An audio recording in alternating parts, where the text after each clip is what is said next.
On July 29th, 2023, 5 people sat down for lunch at a home in Leongatha, Victoria, Australia. Leongatha is a small, sleepy town about an hour and a half's drive southeast of Melbourne, surrounded by rolling green hills, award-winning wineries, and dairy cows grazing serenely in pastures. The kind of place where everyone knows each other and people tend to leave their doors unlocked. The hostess of the lunch, Erin Patterson, was a devoted mother who loved her children more than anything. An incredibly generous woman who still loaned her husband's family hundreds of thousands of dollars to help them buy homes, even after the two had separated yet again. A bookish woman who went to church, volunteered, loved to learn. A woman described as smart and witty, but not dangerous. No one would have thought so, except for maybe one person. Her estranged husband, Simon, after nearly dying 3 separate times in the past 2 years, getting horrifically sick after eating food made by Erin each time, he was starting to wonder what his on-again, off-again partner and mother of his 2 children was truly capable of. And that's why he had turned down an invitation to this fateful lunch. But his parents, despite being warned that maybe Erin wasn't who they thought she was, they still showed up, as did his aunt and uncle. And they had a truly delicious lunch, told friends and family afterwards that it was a fantastic afternoon. But then late that night, all 4 guests who had eaten lunch with Erin Patterson became terribly, violently ill. And within days, 3 of them will be dead, and the 4th will appear as if he will soon join them. This week, I'll be sharing a story about a fake cancer diagnosis, about an Asian grocer that did not exist, about a woman much stranger and secretive than she appeared at first glance, and some death cap mushrooms found under some oak trees. On another true crime, why did they do it? Murder mystery, how difficult will the coke make it to tell this tale edition of Timesuck. This is Michael McDonald, and you're listening to Timesuck. You're listening to Timesuck.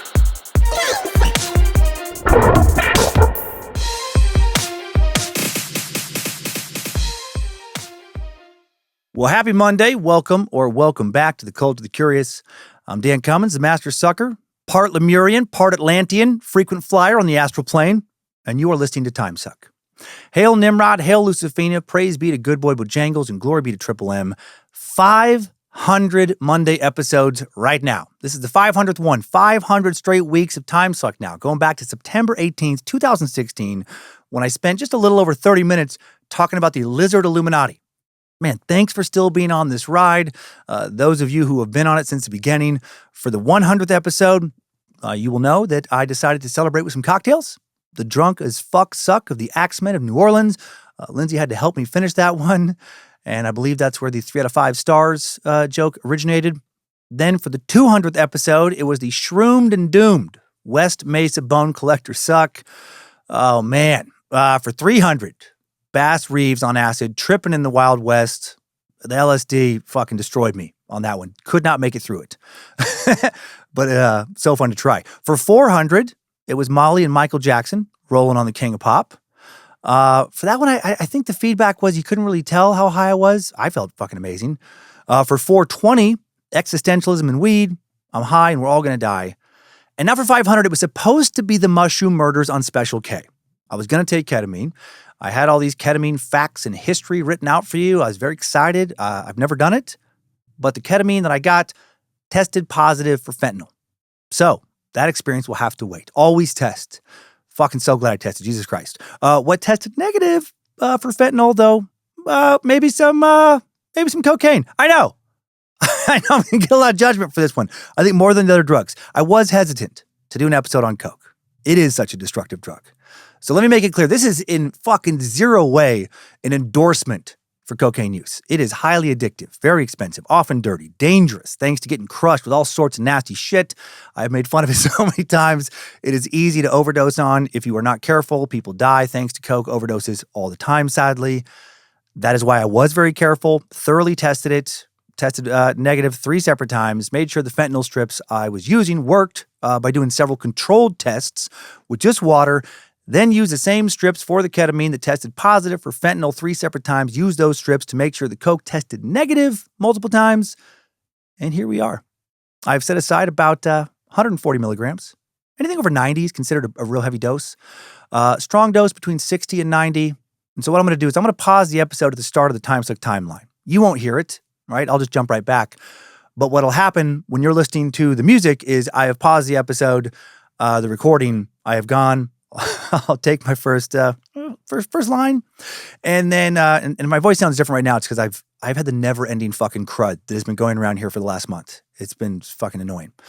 Then I'll take what's left after the timeline, and then I'm sure I'll fucking wish I had more. That's one of the biggest problems with Coke. Once you start doing it, you just want to keep doing it and doing it and doing it because it feels fucking amazing. And that's how it destroys people's lives. It just floods your brain's reward pathways with so much dopamine by blocking the normal reabsorption or reuptake of this neurotransmitter. And that process causes dopamine to build up in the synapse, the gap between the nerve cells, resulting in an overactivation of receiving cells and producing very intense feelings of euphoria. And that is the word I would use to describe the high, right? Euphoric. It didn't get popular because it makes you feel terrible. Also, I have 2 Narcan single-dose nasal sprays nearby in the rare case of some kind of possible overdose. I'm not worried about that, but I have them, as you should. Will not be taking anywhere near the amount that would likely hurt somebody my size, but being safe and Lindsay nearby in case something goes wrong. Cocaine typically comes on quickly in just a few minutes. High can last anywhere from 15 minutes to an hour or more. A lot of variance, based on somebody's brain chemistry, the tolerance, the quality of what the Coke is. Haven't done it in a couple years. Other than a quick rub of some dust on my gums from this batch that let me know it's fucking very strong. Feels pretty pure. Hoping to feel real euphoric early on in the timeline, hoping to hit all the hallmarks of intense happiness, increased energy, feeling more social, more talkative, more confident, more alert, hoping to feel like this song. I want to be the fucking human equivalent of this kind of happiness. Triple M just feels right. Also, I'm going to let this... I'll stop it. I've been terrible about... One more thing. I've been terrible about promoting badmagicproductions.com the past few, years. But Logan has kept making new merch. And in honor of 500 episodes, he's made a Hollywood and Speed Bump coffee mug, a camo hoodie, a new 5-panel hat, a Dan Sanitarium tee, and he brought back a bunch of classics. There's so much in the store. Also a pair of killer new Brent Muir designs. He's so fucking good. I especially love the Cult of the Suck graphic tee. Kind of gives me Grindhouse B horror movie vibes in the best way. It's fucking sexy. And that's it.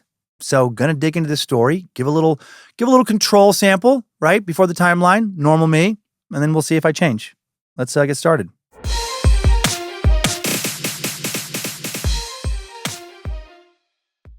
Erin Patterson was your typical average 48-year-old woman. To many, if anything stood out about her, it was, how painfully normal she seemed. Kind of boring. She didn't get out much. Wasn't dating anyone, was kind of a homebody, bit introverted, dressed very, very casually, a lot of sweatpants, didn't drive a flashy car. Her look, very, very average, mousy, bookish, stay-at-home mom vibes. She had no significant criminal record, just a DUI from many years earlier.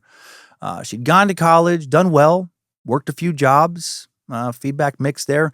But then thanks to a pair of rather large inheritances, had not worked a regular gig in many, many years. She bickered with her estranged husband, but also still got along famously with her in-laws. She was the last person most people would suspect of killing several people.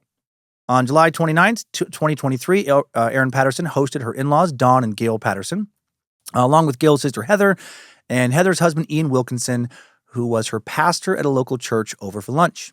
A very special lunch. She invited them over to discuss some kind of life-threatening diagnosis. She said she was scared. She wanted to ask for their help and how to break the news to her children. She appealed to their sense of decency. And even the Wilkinsons were really more acquaintances, or even though they were, more acquaintances than friends, they still came over. Erin was a great cook, regular hostess, but instead of the typical shepherd's pie her father-in-law especially loved, she decided to make a more complex special dish for this occasion. Beef Wellington, served with sides of mashed potatoes and green beans, a fruit platter, and some orange poppy seed cake for dessert. Sounds delicious. And apparently it was. She was a great cook. Her guests gushed over what a fabulous meal she had prepared. But then, holy shit, would they regret ever eating this meal after waking up sick in the middle of the night following this meal? Hidden inside the beef Wellington was something that did not belong anywhere near a kitchen or a dinner table. Death cap mushrooms. Native to Europe, these mushrooms arrived in Australia by accident. Their presence was first confirmed in Australia in the 1960s. They'd very likely probably already been around undetected for probably quite a bit longer than that. Death cap mushrooms commonly grow near oak trees. They're an this is a big-ass fucking word. Ectomycorrhizal. Ectomycorrhizal fungi that form symbiotic relationships with hardwood trees, particularly oaks, and they're quite rare. They only appear above ground for a couple of weeks, sometimes only a couple of days, before they start to decay. And death cap mushrooms, as their ominous name implies, contain very powerful toxins that stop the production of protein in liver cells, and then those cells begin to die, leading to possible, if not probable, liver failure and death. Treatments are available, but none of them are 100% effective. Best case, seems like you have about a coin toss chance of living if you eat this shit. The death cap mushroom is responsible for approximately 9 out of every 10 mushroom poisoning deaths. Death caps look similar to commonly found perfectly safe edible mushrooms used in cooking. The innocuous look, feel, even taste of a death cap mushroom means it can be very hard for someone who has eaten one to even know that they have been poisoned. I looked at so many pictures online, and they look so harmless. There's nothing that screams, do not eat this. They just look a lot like mushrooms I've seen at the grocery store. But just a single mushroom has more than enough nastiness inside of it to kill an adult. And they'd be easy to eat if somebody added them to your dish because they're reported to taste quite pleasant, often described as having a mild, sweet, or nutty flavor, similar to edible straw mushrooms or common field mushrooms. Their pleasant taste, combined with a mild odor when young, gives zero hint of their extreme toxicity. So, how did a bunch of death cap mushrooms get into that lovely meal? Erin would initially tell investigators that they must have gotten mixed up with some mushrooms she had purchased from Woolworths, Australia's largest supermarket chain, and some other mushrooms that she had got from a local Asian grocer, that she was completely oblivious to what they really were. What a terrible mistake. Who put those mushrooms in the store? That's crazy. We need to find that person and punish them. But if her story were true, then there would have almost certainly been other reports of other death cap mushroom poisonings in the area around that same time period, but there definitely was not. Also, since Erin herself had eaten the same meal, why didn't she get deathly sick, like everybody else who ate it? Did Erin perhaps very intentionally add some locally foraged mushrooms into a dish that she knew were poisonous? And if so, why, right? Was she a cold-blooded psychopath who'd been planning this for months, researching death caps online, foraging them, dehydrating them, serving them in individual portions to try and ensure that no one she wanted dead would survive? Right? Again, why? Why would she murder 4 allegedly lovely elderly people who were said to bring nothing but joy and light to their friends, families, and their communities, including her, people who even Erin herself said had been nothing but kind and good, stepping in as her de facto family after she had lost her own? Right? Killing these people didn't make any sense for Erin. So is she innocent? Is she exactly who she has claimed to be, a woman who made a terrible, tragic mistake? Well, a jury decided her fate this past summer. And if you're not already familiar with this case, you will soon find out what her fate is. Let's jump into the timeline now to learn more about Erin, the day of the fateful meal, and what happened in the trial that followed. And as a reminder, I'm going to stop down. I'm going to take some stuff real quick, Not putting this one on video, by the way. I don't need that documentation out there with this stuff. I would rather not have me doing lines recorded. And also, if somehow this were to get back to sponsors, I am fucking kidding. And I'm going to be totally sober when I return from this timeline. Strap on those boots, soldier. We're marching down a Timesuck timeline.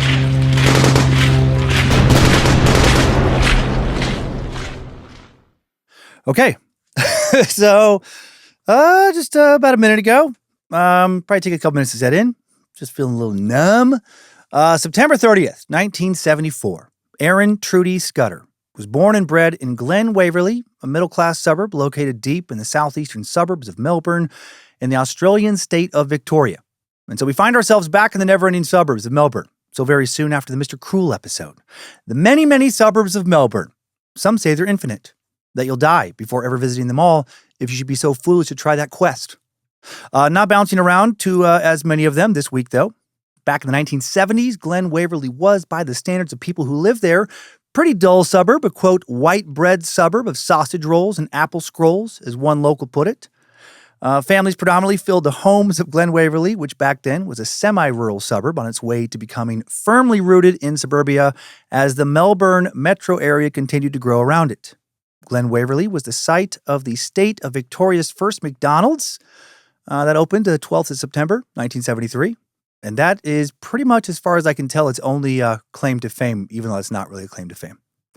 Since the early 2000s, Glen Waverley has expanded significantly, becoming home to a large Asian community, plenty of highly sought-after public schools, grew from over 36,000 in 2000 to over 42,000 now. We don't have census data from when Erin grew up there, but anecdotally, it was a lot less populated and a lot sleepier. And my lips are numb and I'm feeling pretty good. Erin grew up in a humble brick home on a quiet, leafy street. Gum trees lined the front yard, parklands, horse riding trails weren't far away. Very safe, very comfortable. Erin's family was a bookish intellectual one. Her mother, Heather Scudder, was a much respected lecturer at nearby Monash University, Australia's largest university, also an expert in death cap mushrooms, and taught a class on how to kill people with free shit you can find in the woods. No, she taught a class on children's literature. Oh, also, I put this episode notes together a while ago so I'd be surprised. So I worked on a bunch of other Scared to Death and Timesuck stuff and came back to this, so it feels fresh. Honestly, when I was in college, if there would have been a class called How to Kill People with Free Shit You Can Find in the Woods, I probably would have taken it. Erin's sister, Canwyn, would grow up to become a scientist, also working at Monash University, specializing in geology. You can find an old YouTube video from the Monash University archives of her talking about volcanoes and their relation to dinosaurs going extinct. She seems totally normal, very intelligent. She does seem boring, right? I don't have this in my notes. Now I'm going off notes already. She seems boring. She seems very introverted and just kind of dull. But other than that, normal. For decades, Monash University has led the pack as one of Australia's top universities, founded in 1958. It's focused largely on research, particularly in science and technology, with an additional emphasis in cocaine. Now, working there was an impressive feat for both Erin's sister and her mom, and Erin was deemed even more academically gifted than her sister. But according to Erin, growing up in an intellectual, high-achieving household came at a price. She claimed her mother was cold, critical, and emotionally neglectful, that she and her sister would literally hide in their rooms to escape their mother's wrath. She also said, when I was a kid, Mom would weigh us every week to make sure we weren't putting on too much weight, and so I went to the extreme of barely eating. She would testify at her trial for later multiple murders that her lifelong battles with eating disorders and low self-esteem began with this behavior. Also saying, I'd been fighting a never-ending battle of low self-esteem most of my adult life, and the further inroads I made into being middle-aged, the less good I felt about myself. She probably should have tried some of this stuff. She'd feel fucking pretty good, at least for a little while. In text messages obtained by the Herald Sun, Erin wrote of her childhood, we had a horrible upbringing. Mom was essentially a cold robot. It was like being brought up in a Russian orphanage where they don't touch babies. Now I kind of want to do the robot dance, but no one's even could see. Doesn't exactly sound like a wonderful, loving home to have grown up in. But is this commentary true? A fair assessment? Maybe not. Erin's later court testimony will make it abundantly clear that she is not a reliable narrator. However, certain behavior throughout her life does suggest that something may have been a little off with her family. Again, her sister seemed a little bit weird.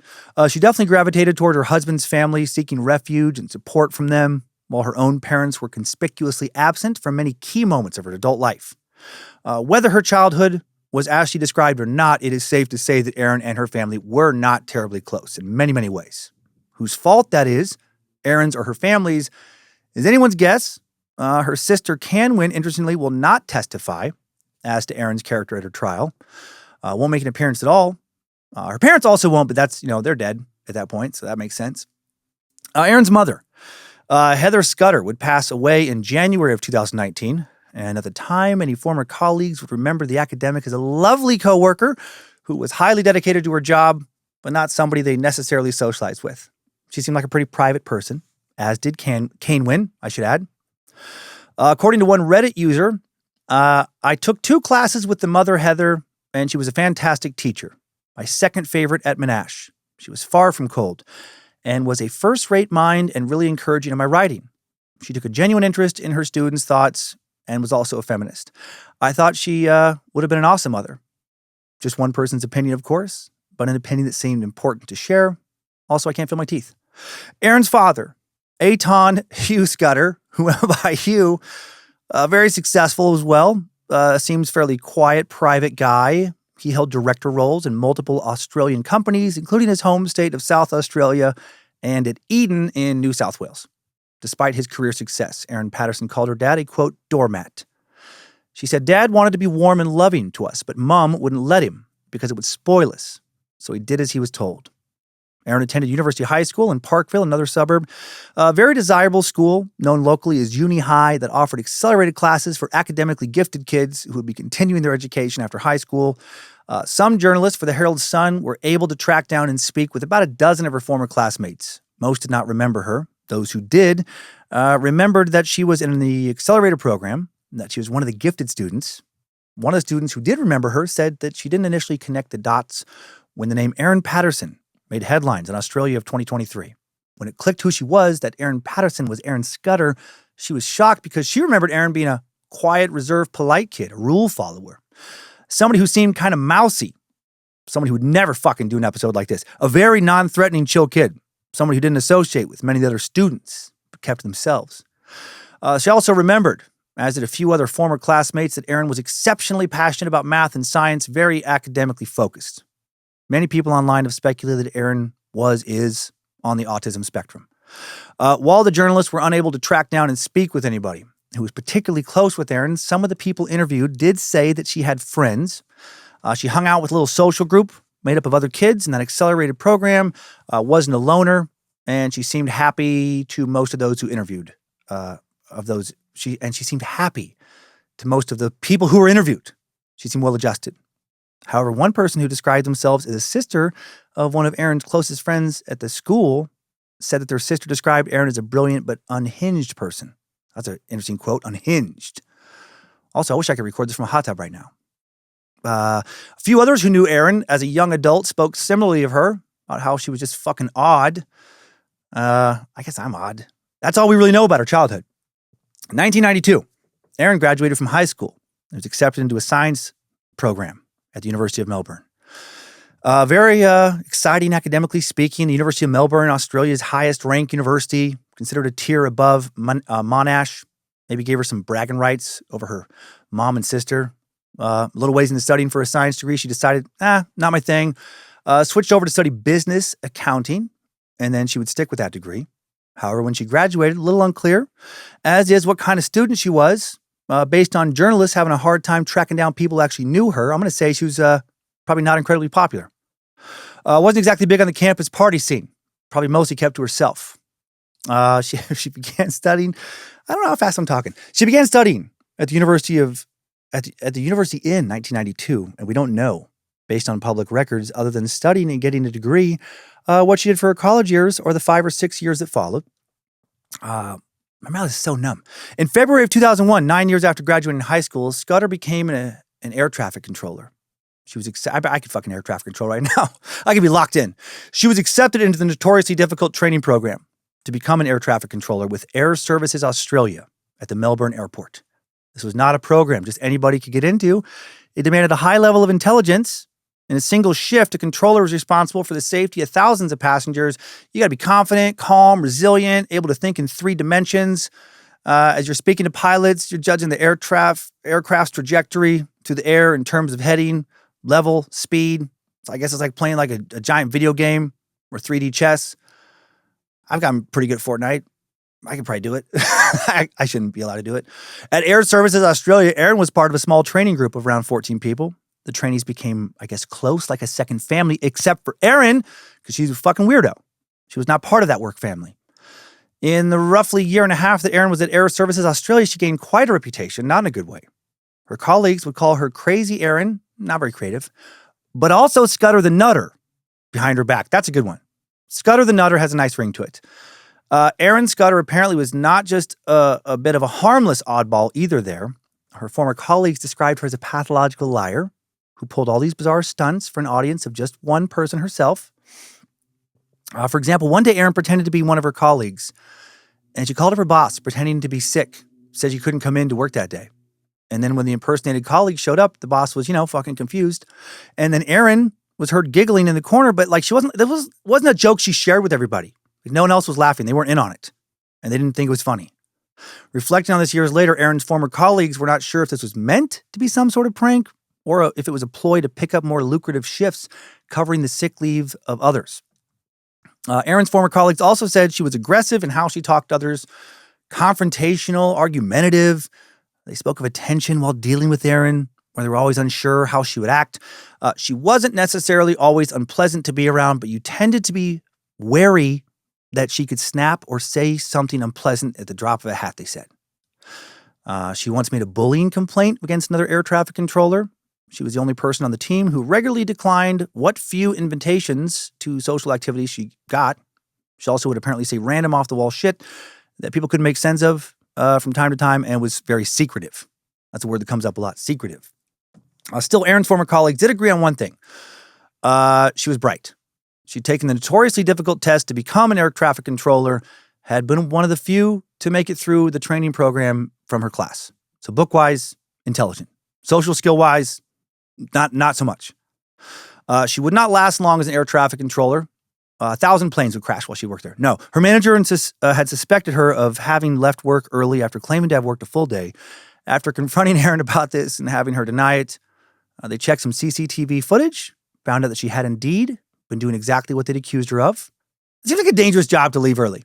When confronted with this evidence, she allegedly just laughed, kind of shrugged her shoulders and said, quote, you got me there. That cracked me up when I first read it. Yep, I lied. You caught me. No sense in denying it now, is there? Well played. Good job. She was fired in November of 2002. Her next job was in a totally different field. Sometime between late 2002 and early 2004, she had been working in animal management for the RSPCA, the Royal Society for the Prevention of Cruelty to Animals. This is an organization that's kind of like the UK and Australia's version of PETA. She worked out of their office in the city of Monash's council building. And in 2004, working out of this council building, she met a council engineer named Simon Patterson. And she thought he had a nice wiener, potentially. At first, they were just friends.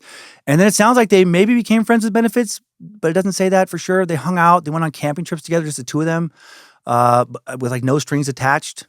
So I'm going to guess they were doing stuff, They also might have been platonic, though. It's not clear. I don't want to sound cruel, but when I've seen videos of both Simon and Erin, I'm surprised they ever had kids. They have the same amount of sexual energy exuding from them as like a Thomas Kincaid painting or like a CPAP machine. That same year that Erin met Simon, she had a serious brush with the law. For reasons unknown, she was driving an unregistered car. She'd been drinking too much, lost control of her vehicle, crashed into another car. The crash was fortunately non-fatal, but she did not stop to check another driver. That's a no-no. She didn't hand over her name or address. She just fucking took off. She fled the scene. When the cops caught up with her, they shot her to death. That's fucking nonsense. Why am I saying that? She had almost 3 times over the legal blood alcohol concentration limit of 0.05%. It's low there. She was also driving 35 kilometers per hour over the speed limit in a 60 kilometer per hour zone, about 22 miles per hour over the speed limit. 22. Yes, miles for that part. Erin pled guilty, was fined $1,000, and she paid it off in $40 monthly installments. That's true. That's a little bit. That's a tiny installment. Her license was canceled. She was disqualified from driving to Victoria for the following 2.5 years. But this run-in with the law did not seem to deter Simon because he had few options. I'm just guessing. Why am I being mean to him? I don't know this guy. He was in love with her mind. That's what he said. The two had been having deep conversations about art, politics, and religion. He loved how witty and smart she was. But they didn't have too much in common at a core foundational level. Simon was a devout Christian. Erin was a Satanist. No, she was an atheist. That'd be funnier if she was a Satanist. Their outlooks on the nature of life were totally at odds with one another. But still, they enjoyed... How is my mouth getting more numb? But still, they enjoyed engaging in friendly debates, including about religion, with Erin playfully trying to convert him into being an atheist. Not funny, Erin, if he fucking loses his soul, is it? Then as their relationship progressed, Erin became more open and curious to see what the Christian stuff was about. And she eventually agreed to join Simon one Sunday at a service at his family church in Currumbura, small town of 5,000, about 120 kilometers southeast of Melbourne, where Dawn and Gail Patterson, Simon's parents, lived, and where Simon's uncle, Ian Wilkinson, was the pastor And this has nothing to do with anything, but I just want to hear it for a second. Yes, James Ingram. You know these guys did a lot of fucking blow back then. They did. Simon and Erin made the 1-hour drive from the outskirts of Melbourne to the Currumbura Baptist Church, a quaint country church with yellow panels and a pointed roof with dark green trimmings. Erin was very excited to attend her first ever church service, see what this religion stuff was all about. And as she sat in the pews with Simon by her side, Pastor Ian Wilkinson began his sermon, standing in front of a banner that read Faith, Hope, and Love. And once his sermon was complete, she burst into flames. He invited the congregation to come up and receive their communion and blessing. And Erin said she had a spiritual awakening. She felt there was something incredibly comforting and magical about this group church experience. This exact service marked a real turning point in Erin's life. Up until this point, Erin had approached religion as a sort of intellectual exercise, something to be debated and prodded. Does it make sense? Is it rational, etc.? But this religious experience totally overwhelmed her. It was all feeling and emotion. Now her body felt out of odds with her brain. And that was how Erin Patterson became a Christian. I wish I could be high forever. You know? I know you're not supposed to say stuff like that, but I do wish that. Right now, I wish that. And with that ideological obstacle no longer standing in between Erin and Simon, now it was full speed ahead with their relationship. By July of 2005, Erin Scudder and Simon Patterson were officially an item. They started to go to Bible studies together. They kept going on camping trips, a lot of camping. Started to regularly visit Simon's parents, Don and Gail, on the weekend. There might have been some hand jobs, probably some fingering going on.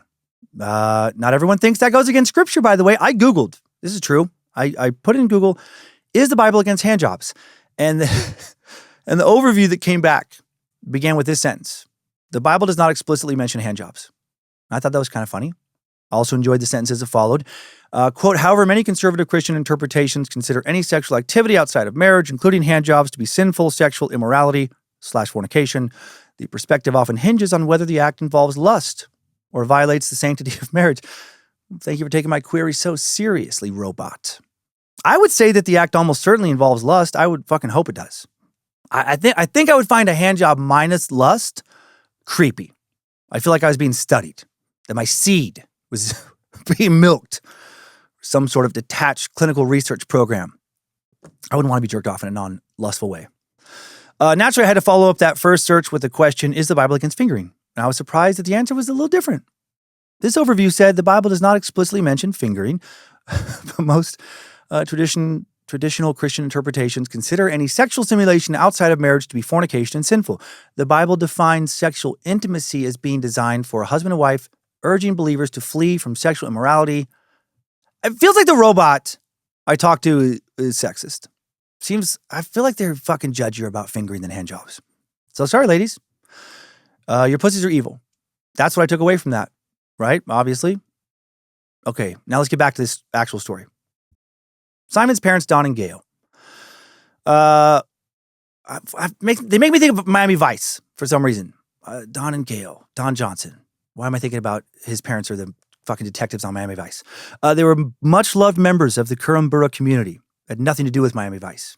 Don Patterson was a devoted high school teacher at Currumbura High School. Pretty much everybody of a certain generation in town had been taught by him at some point. His wife, Gail, was an office administrator at the same school. She knew everybody. Everybody knew her. She was known around town for, being a nice person. She was kind and generous. Simon also had 3 siblings. He had 3 siblings, but 2 of them show up in this episode. Anna and Matthew, the 2 that show up. And they also lived in Currumbura, or at least near Currumbura. And I have the other sibling's name later in my notes. They were a close-knit, good, wholesome family, according to all the sources I could find. And after a couple years of dating, with or without hand jobs or fingering, Simon Patterson popped the question and Erin said yes. And then the very next year, the young engaged couple's financial situation would change dramatically. In July of 2006, Erin's beloved paternal grandmother died in Adelaide, South Australia. In her will, the Egyptian-born Ora Scudder left her house to one grandson, with the rest of her significant estate divided between her 2 sons, including Erin's father, and 7 grandkids. Ora Scudder had a lot to give around. She wasn't just rich when she passed away, she was wealthy. Erin's share of the estate, after it was divided 9 times, still ended up being worth right around $2 million to be distributed over 8 years.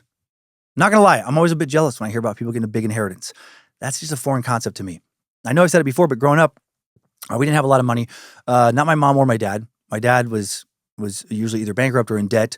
My mom had to save up change in like this big fucking huge thick glass jar for a couple years so we could have this one proper vacation to Disneyland. We were growing up. We drove from Riggins. I didn't drive. I was a little kid. She drove from Riggins to Los Angeles. And obviously Knott's Berry Farms, Universal Studios went there too. I have some cousins who got a bit of an inheritance once. I think it was like life insurance related, maybe to a parent dying. Maybe their grandpa. I can't remember. I remember hearing about one cousin getting 25 grand and I was like, damn, that's crazy. They used it to open up a new business and they worked there for years. That was a pointless story. I also, many years later in LA, was friends with a guy who got an $800,000 inheritance from his grandma. And she wasn't even dead. She just gave it to him and used it to buy a house. And that's the most anybody I've ever known has gotten that I'm aware of. No, that's not true. I know another person down there who got a couple $1 million. Getting $2 million out of the blue in your early 30s, that's fucking crazy. It's like hitting the lottery, except you didn't even buy a ticket. And I know somebody died to make this happen for Erin, and that's sad. But maybe they were 1,000 years old. I don't know. What a life-altering experience. In 2007, a year after getting their first big payment, Erin and Simon Patterson get married. The wedding was a Patterson family affair. Don and Gail hired a marquee, put on a buffet for everybody. Who doesn't love a buffet? The wedding ceremony was held at the Currumborough Anglican Church instead of the Baptist Church where Simon's uncle Ian normally preached on the weekends. They did that so Ian and his wife Heather could attend the new nephew's wedding as guests and enjoy themselves and not have to work. Simon's whole family was there. His sister, brothers, fucking another brother, cousins, aunts, uncles. Erin's family, on the other hand, they were all busy. And that's fucking weird. None of them were dead at this point. She only has that one sibling, her sister, Canwin, who just did not show up. And she lived with like a couple hours away. And her parents, who also lived within a few hours, they didn't make it to their daughter's wedding either. They only have 2 kids. Erin explained their parents' absence as them being both, quote, on a train in Russia. That's fucking weird. Oh, my parents couldn't come to my wedding. They're on a train right now in Russia. They're stuck on a train in Russia. I can't find an explanation for why Canwin didn't show up. Simon's cousin David walked Erin down the aisle instead. That's sad. She couldn't even get a fucking cousin to walk her down the aisle. And now I have to wonder, did Erin's family not attend her wedding because they are fucked up or because she's fucked up? Did they hate Simon? Did they hate Simon's family? I doubt it. That doesn't seem to be the case. No one fucking seemed to hate Simon's family. Whatever was the reason, seems pretty obvious. The relationship, very damaged. Even if there was tension between Erin's parents and Simon, or Erin's parents and Simon's parents, you would think they could set that aside for one day to attend the wedding, but they did not. Now cushioned by Erin's, but she still got money. Oh, that was from the grandma. Erin and Simon gave away all their belongings. They quit their jobs. They hit the open road in a new Nissan Patrol. 4-wheel drive SUV, truly built for off-roading. I watched some old commercials on YouTube. They look very Australian to me, and they look very fun. Simon and Erin proceeded to drive all around Australia. I picture them fucking going off jumps, like catching a lot of air. They probably didn't do that. They're for sure stroking and banging now. They're probably fucking, right? Then after that, they spend months exploring Africa, from South Africa to Zimbabwe to Botswana, Namibia. Simon's having the time of his life. He didn't want to stop. He doesn't want to return back to their old lives in Victoria. Doesn't want to get a job. Just wants to keep living in hotel rooms and tents and seeing the world. I mean, it does sound fun. Erin, who's now in her mid-30s, wants to settle down, have kids. So she convinces Simon that the party is over. Did I say Ian earlier? No, I said Simon. For now. The party's over for now. They should move to Perth. It's a big city on the western side of Australia. It's the only big city, Western Australia. That's what they do. And then in early 2009, Erin gives birth to their first child, a baby boy. His name is not in sources due to Australia's privacy laws around crimes and minors. His birth, we know, though, traumatic. Erin had to have an emergency C-section. Cesarean. Her newborn son ended up being in the neonatal intensive care unit. The old NICU. Fortunately, her son recovered quickly, soon ready to go home. Erin, however, not ready to go home. Hospital staff wanted to keep her there for longer, but she couldn't bear being separated from her baby. So against medical advice, she signed a discharge form. She walked out of the hospital with her little baby boy, ignoring nurses and doctors who tried to stop her. And Simon will later testify that she was suffering from what sounds like a pretty bad case of postpartum depression. I wonder if cocaine could help with that. Erin mentally struggled following her son's birth. She felt isolated, exhausted, completely out of depth. But thankfully, she had Gail, her mother-in-law, to lean on. Simon's mother became her lifeline, right, during this vulnerable time. And Erin would call her a bunch. They would talk, she'd ask her for advice on feeding. Which nipple do I use? I don't know what advice she asked for. Sometimes she would ask her to help her interpret certain cries. Gail offered advice, would help willingly, generously, never made Erin feel like a burden. Interestingly, no mention of Erin calling her own parents or her sister with questions about her baby. They continue to be estranged, it seems. Doesn't appear they were on speaking terms. April of 2009, Erin and Simon had itchy feet again. They decided to hit the road once more. Fucking must be nice. In a 4-wheel drive with not much else but a tent. Seems like Simon pushed for that. And they took their baby boy, who was no more than 3 months old. That's dumb. Drove up the coast of Western Australia. Then drove over to the center of Australia, to Alice Springs, which is in the fucking middle of nowhere. Then further across the outback to Queensland. This was a mammoth, incredibly ambitious trip. Over 5,000 kilometers, over 3,000 miles, over a fucking billion inches. I don't know how many inches it was. Depending on exactly where they drove in total, they might have driven over 10,000 kilometers, over 6,000 miles. That's a long time to be in a car or a tent with baby. It's a terrible idea. Why do people do shit like that? You just can't wait a year or so? Let the baby get a little bigger, stronger? Erin and Simon spent several months together stuck in the car for long days with their baby, driving down one remote outback road after another, pulling up at campsites to set up their tent, staying in whatever motel happened to be available. Still not working. They don't need to work. This all proved too much for the young parents, and Erin and Simon started to fight and fight. Of course they did. This is a bad idea. November 2009, 6 months after they had first left home, Erin and Simon finally reached Townsville, Queensland. And by that point, Erin and Simon, they couldn't even fucking stand to be near each other, let alone be in the same car. And Erin bounced. She ditched Simon and their young son. She got on a plane, flew back home to Perth. She was like, fuck you, Simon, and fuck you too, baby. Simon, now stuck with the car and a baby, had no choice but to drive from Queensland to Perth. It was a 1-week journey across the country with an infant in the back seat. 4,500 to 4,900 kilometer drive. Roughly 2,800 to 3,000 miles, depending on which route he took. Guessing he probably took the shorter one. Dear God, when he finally arrived in Perth, Simon and Erin agreed to meet up and make peace after a disastrous trip, which they did, kind of. But the damage was done. Now cracks that had formed on the trip will just keep growing. Their marriage is on the rocks. They try counseling, but they can't figure it out. They eventually decide that they can't exist in harmony when they're together, not even for baby boy. So they start living apart and they split custody 50-50. But don't get divorced. Erin rented a cottage for herself and baby. Simon rented an on-site caravan. You know, he's like in an RV close by. This marked the first of many short-term separations. By the end of January 2010, still in Western Australia, Simon and Erin reunite briefly. Unlike some couples, when they were apart, living separate lives, they were very amicable. They still really liked each other. Just didn't seem to, do well living together. Erin tried to distract herself from her marital woes, new mother struggles by keeping her mind busy. She was a lifelong lover of learning. Her inherited windfall, meant that she could pursue her passions as she saw fit. So she opened a secondhand bookstore called Carey Books on Brockman Street in the small rural town of Pemberton, 3.5 drive along the coast north of Perth. Not a lot around that. And she and Simon will live in that little town for approximately 2 years. They'll use the bookstore as an excuse to travel a whole bunch more, driving all over Western Australia to collect books from libraries and estate sales. Simon even worked for a little while they were there for a local council. Erin also started taking courses on law and veterinary studies, some course at Murdoch University in Perth, but that didn't go well.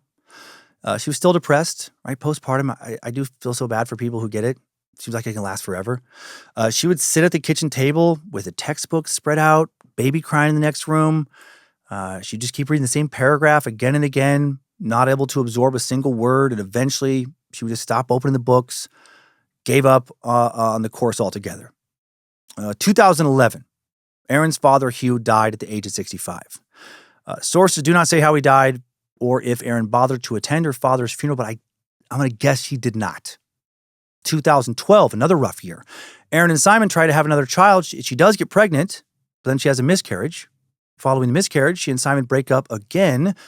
By the end of 2012, though, they're back together again. 2013, Simon and Erin decide to give up on Western Australia, move back to Victoria to be closer to Simon's family. They buy a house together. Even though they're fucking constantly back and forth, they buy a house together in Corumburra, and Erin gets pregnant again. And in 2014, she gives birth to the couple's second and final child, a baby girl. Also, we don't know her name. Now, Erin and Simon try harder than ever to make the relationship work for the sake of 2 kids But the very next year, in 2015, Erin and Simon, they break up another fucking time. They reconcile briefly a few times in the coming years, or they will, but not for long, ever. For the most part, 2015 is the end of their romantic relationship era. However, just like they'd done for years, they were both willing to put on a united front for the sake of the kids. Erin's kids were her greatest joy in life. Her life now revolved around them, and she'll say that they were all she really cared about at this point. That's not healthy. In my opinion, I don't think it's healthy. Whenever I hear about somebody talking about how their kids are all they really care about, like the focal point of their entire world, I don't actually think, oh, that's cool. Good for them. No, I think that's sad. Get a fucking identity outside of being a parent. I mean, yes, take parenting seriously. God, yes. Provide kids a loving home. Yes. Be present. Be available to them. Guide them. Nurture them. Coach them. Mentor them. Yes. But have them be the focal point of your whole existence? That seems problematic. It feels like you're putting a lot of pressure on them. It feels codependent to me.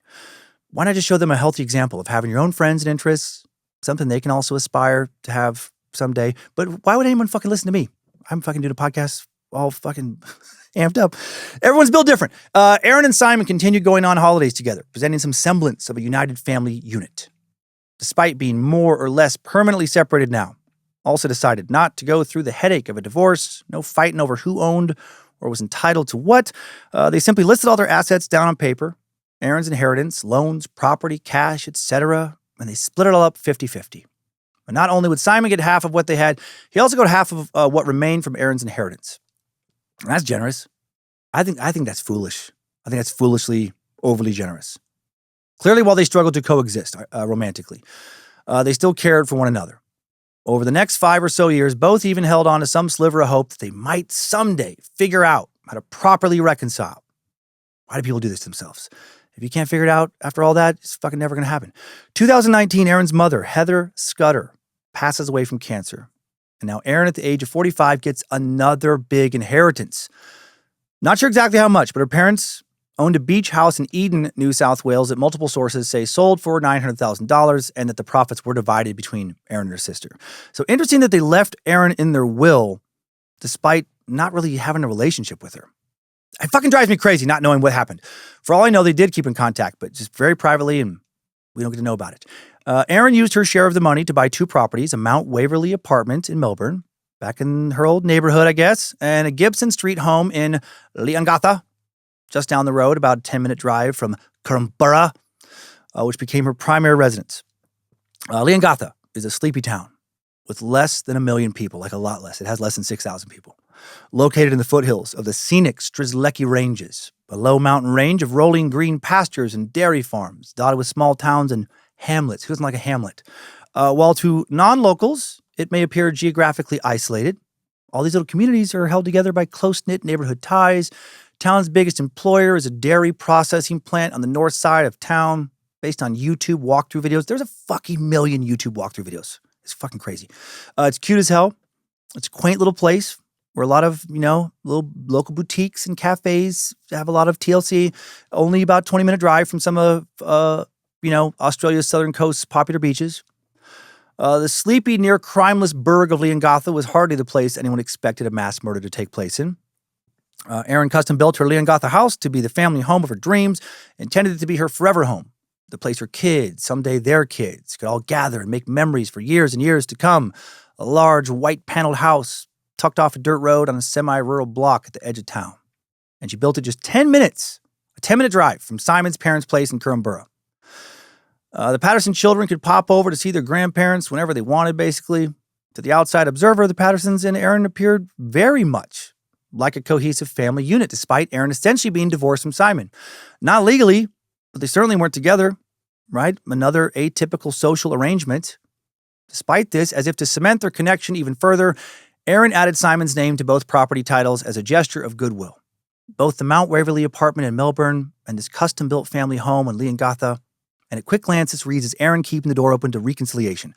As just being a kind, generous person. And maybe at this point, that's who she was. I feel less high and I'm sad about it. Maybe she just wanted to appear like that to deflect suspicion for what she had planned. Details will later emerge that sure look like in the coming years, she will take numerous shots at trying to kill Simon. Between November of 2021 In September of 2022, Simon will be hospitalized 3 separate times with gastrointestinal distress. Second incident was so serious it resulted in Simon slipping into a coma. Had to have life-saving surgery. Medical experts report commissioned for Erin. Erin's later trial will state that Simon's symptoms were consistent with the ingestion of barium carbonate, a key ingredient in rat poison. Seemingly oblivious to these attempts, Simon kept vacationing with Erin, going on various camping trips, both with and without the kids, but they allegedly were not together romantically. Erin is still going to Patterson family gatherings with Dawn and Gail, still helping with church duties where Ian Wilkinson served as a pastor. Both Simon and Erin seemingly happily, harmoniously contributing to whatever the kids needed. Erin remained so close with Matthew Patterson, Simon's brother, that she would watch his kids so that he and his wife, Tanya, could have a break here and there. And then, this is fucking crazy, Erin loaned Matthew $400,000 to help him and Tanya buy a house. Holy shit. She didn't even ask for collateral, didn't set up a repayment schedule, didn't charge any interest. It was as if money did fucking not matter to her. That's wild. Then the generosity didn't stop there. She became even more of a family favorite when she also loaned Simon's sister, Anna Marie Tarrington, hundreds of thousands of dollars, exact amount not specified, interest-free as well, to help her buy a family home. What are you doing? That's weird. It's not natural to stay that close with your ex's family. And it's so strange that even though Simon and Erin are not together, they're still going camping, even without the kids, just the two of them. It reminds me of a friend of mine from college's family situation. I'll keep it a bit vague in case he hears this. He and his sister's parents fucking hated each other. And they separated when he was young. Permanently separated. Would never get back together. While my friend did not think that his mom dated anybody else, his dad definitely did, but they kept living in the same house. Like till death. They did this for decades, until he died in his late 70s. He lived on the top floor. She lived on the main floor. I think it was a 3-story house, like 2 stories with the basement. They would have dinner together with their 2 kids. How fucking uncomfortable is that? And outside of those dinners, apparently never talked to each other or hung out. And it's not like they couldn't afford a divorce. She worked as a librarian. He worked as a tenured, highly esteemed law professor at a local university. Now he's going to know who this is if he hears this. His mom was very religious, apparently did not want to get a divorce, but also hated my friend's dad, but also lived with him separate floors in the same house. I'm fascinated by situations like that. The way some people just cannot fully move on, choose not to. They seem to needlessly torture themselves by staying in this liminal space where they can't return to their old life, but they also won't move on to start a new life. I know Erin and Simon's situation, not that exactly, but it's similar. Take away the rat poisoning attempts. It'd still be fucking weird. You want to stay friendly with your former in-laws? Cool. But why would you loan them all that money? Feels like a good way to build resentment. Why be too generous? During all this, the COVID pandemic comes and goes. I feel like I might have COVID now. Again. The state of Victoria was subject to one of the world's most restrictive and longest lockdowns, lasting throughout 2020 and into 2021. 2021 was a disaster for a year for many Victorians. Then in 2022 will become a catastrophe for Erin and Simon and mark a massive turning point in their relationship. The trouble all started with a simple tax form entry. Simon made a change in his relationship status. On his 2022 tax return, he ticked separated instead of married, which is fucking true. But Erin and Simon had apparently both agreed to keep the separation off the books, handle everything privately between them. Makes me think of her old classmates talking about her being secretive. And one day in late 2022, Simon drops his kids off at Erin's house. Comes out of his car, sees Erin standing there, arms crossed, fucking glaring at him. "We need to talk," she says. She'd found out about the tax return and she was livid. She was apparently especially mad because this was not just about Simon being honest on a form. This change affected her family's tax benefits, government benefits she was receiving for having kids. Fucking, God forbid any of these people work. In a message later shown to the court, Erin wrote that the change had family tax benefit and child support implications that could cost her up to about $15,000 a year. And now the once very generous and financially relaxed Erin, she's done playing nice with Simon and his family. Despite him claiming that his tax preparer had checked the wrong box on accident. Following the tax form saga, the chummy, chatty texts between Erin and Simon, who I guess mostly communicated via the encrypted messaging app Signal, completely stopped. Why the fuck were they talking on Signal to each other? Were they sharing military secrets? Why didn't they just text? That's weird. There's a lot regarding the true nature of their relationship that we still don't know about. Erin's text became curt, clinical, cursory. I like that word, cursory. No more friendly chit-chat, just matter-of-fact updates about logistics, drop-off times, medical appointments.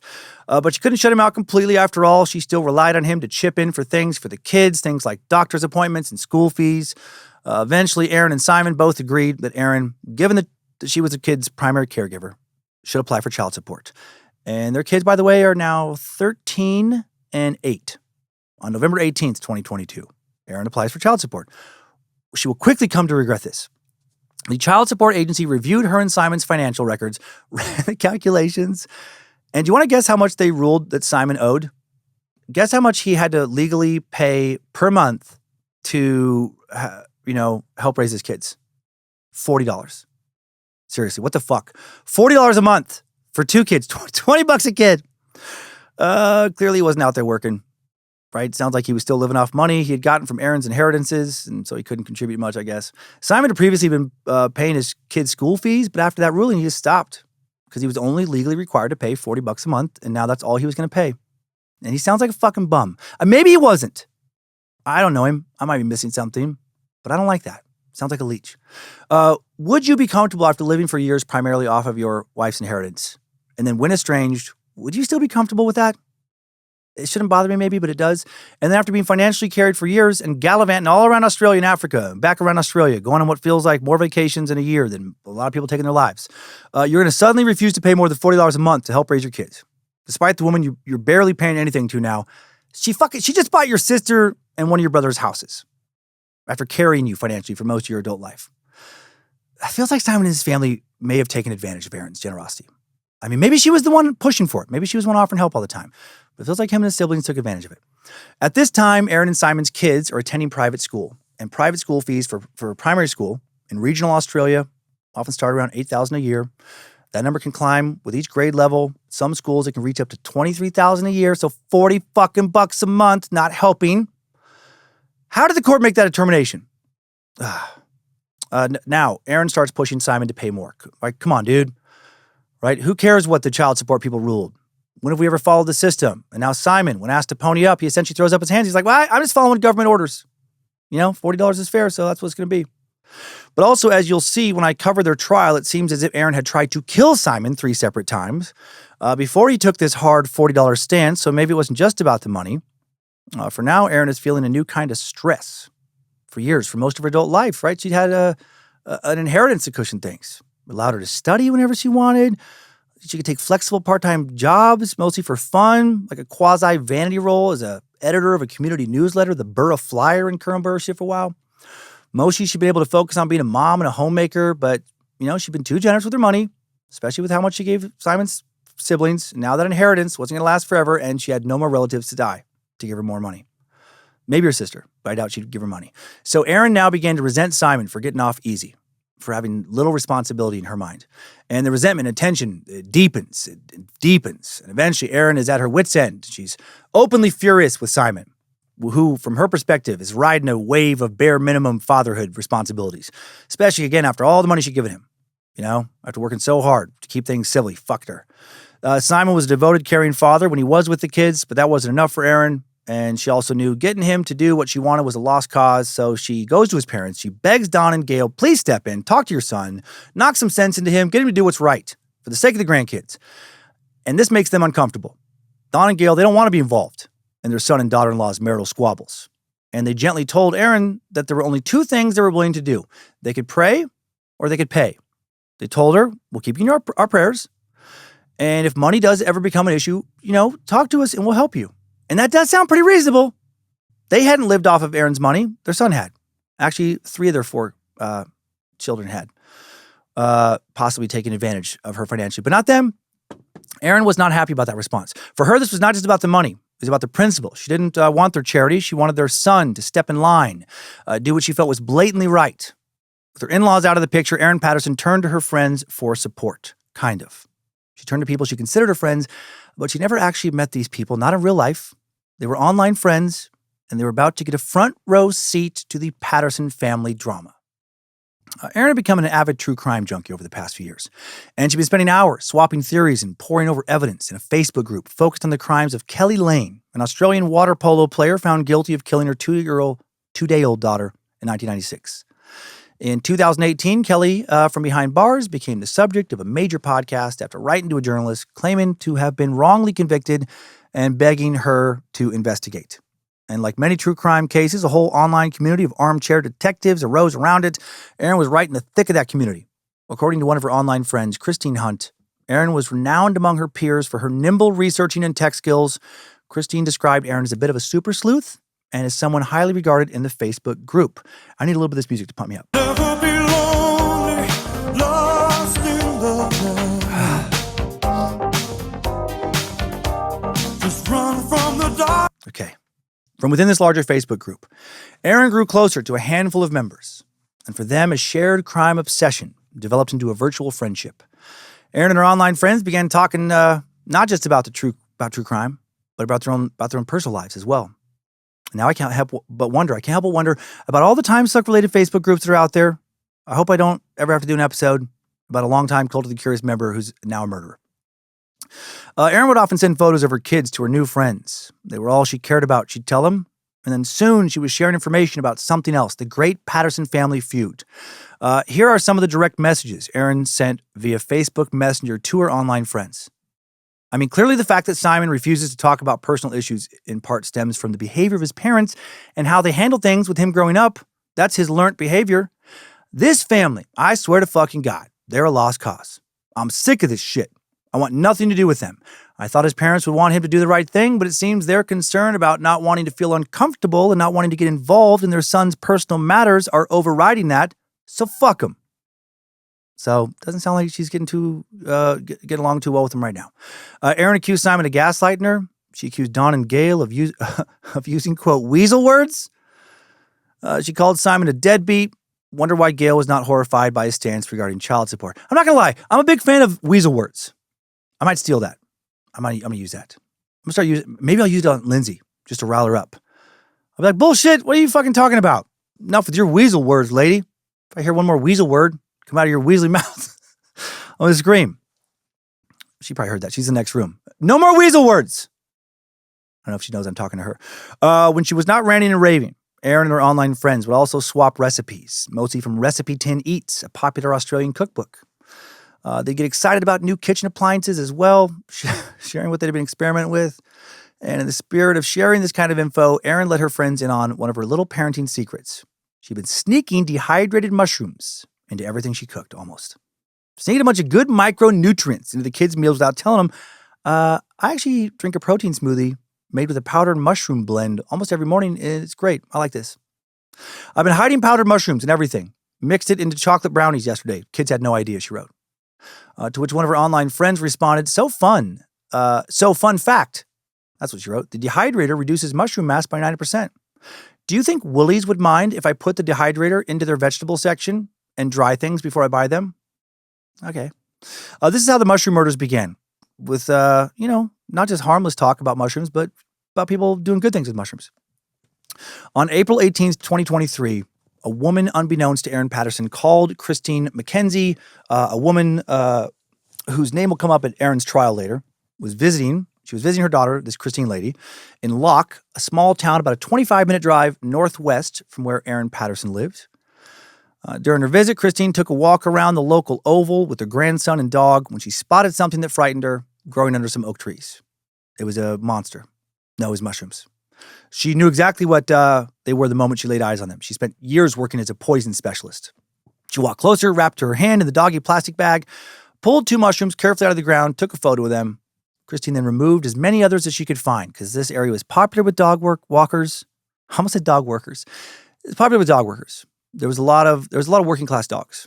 A lot of dogs fucking living, rough lives, paycheck to paycheck. No, it was popular with dog walkers and children from a local kindergarten regularly visited. These mushrooms she found, death cap mushrooms, were lethal, making them extra dangerous. Foraging mushrooms was a common pastime in that area, that part of rural Victoria.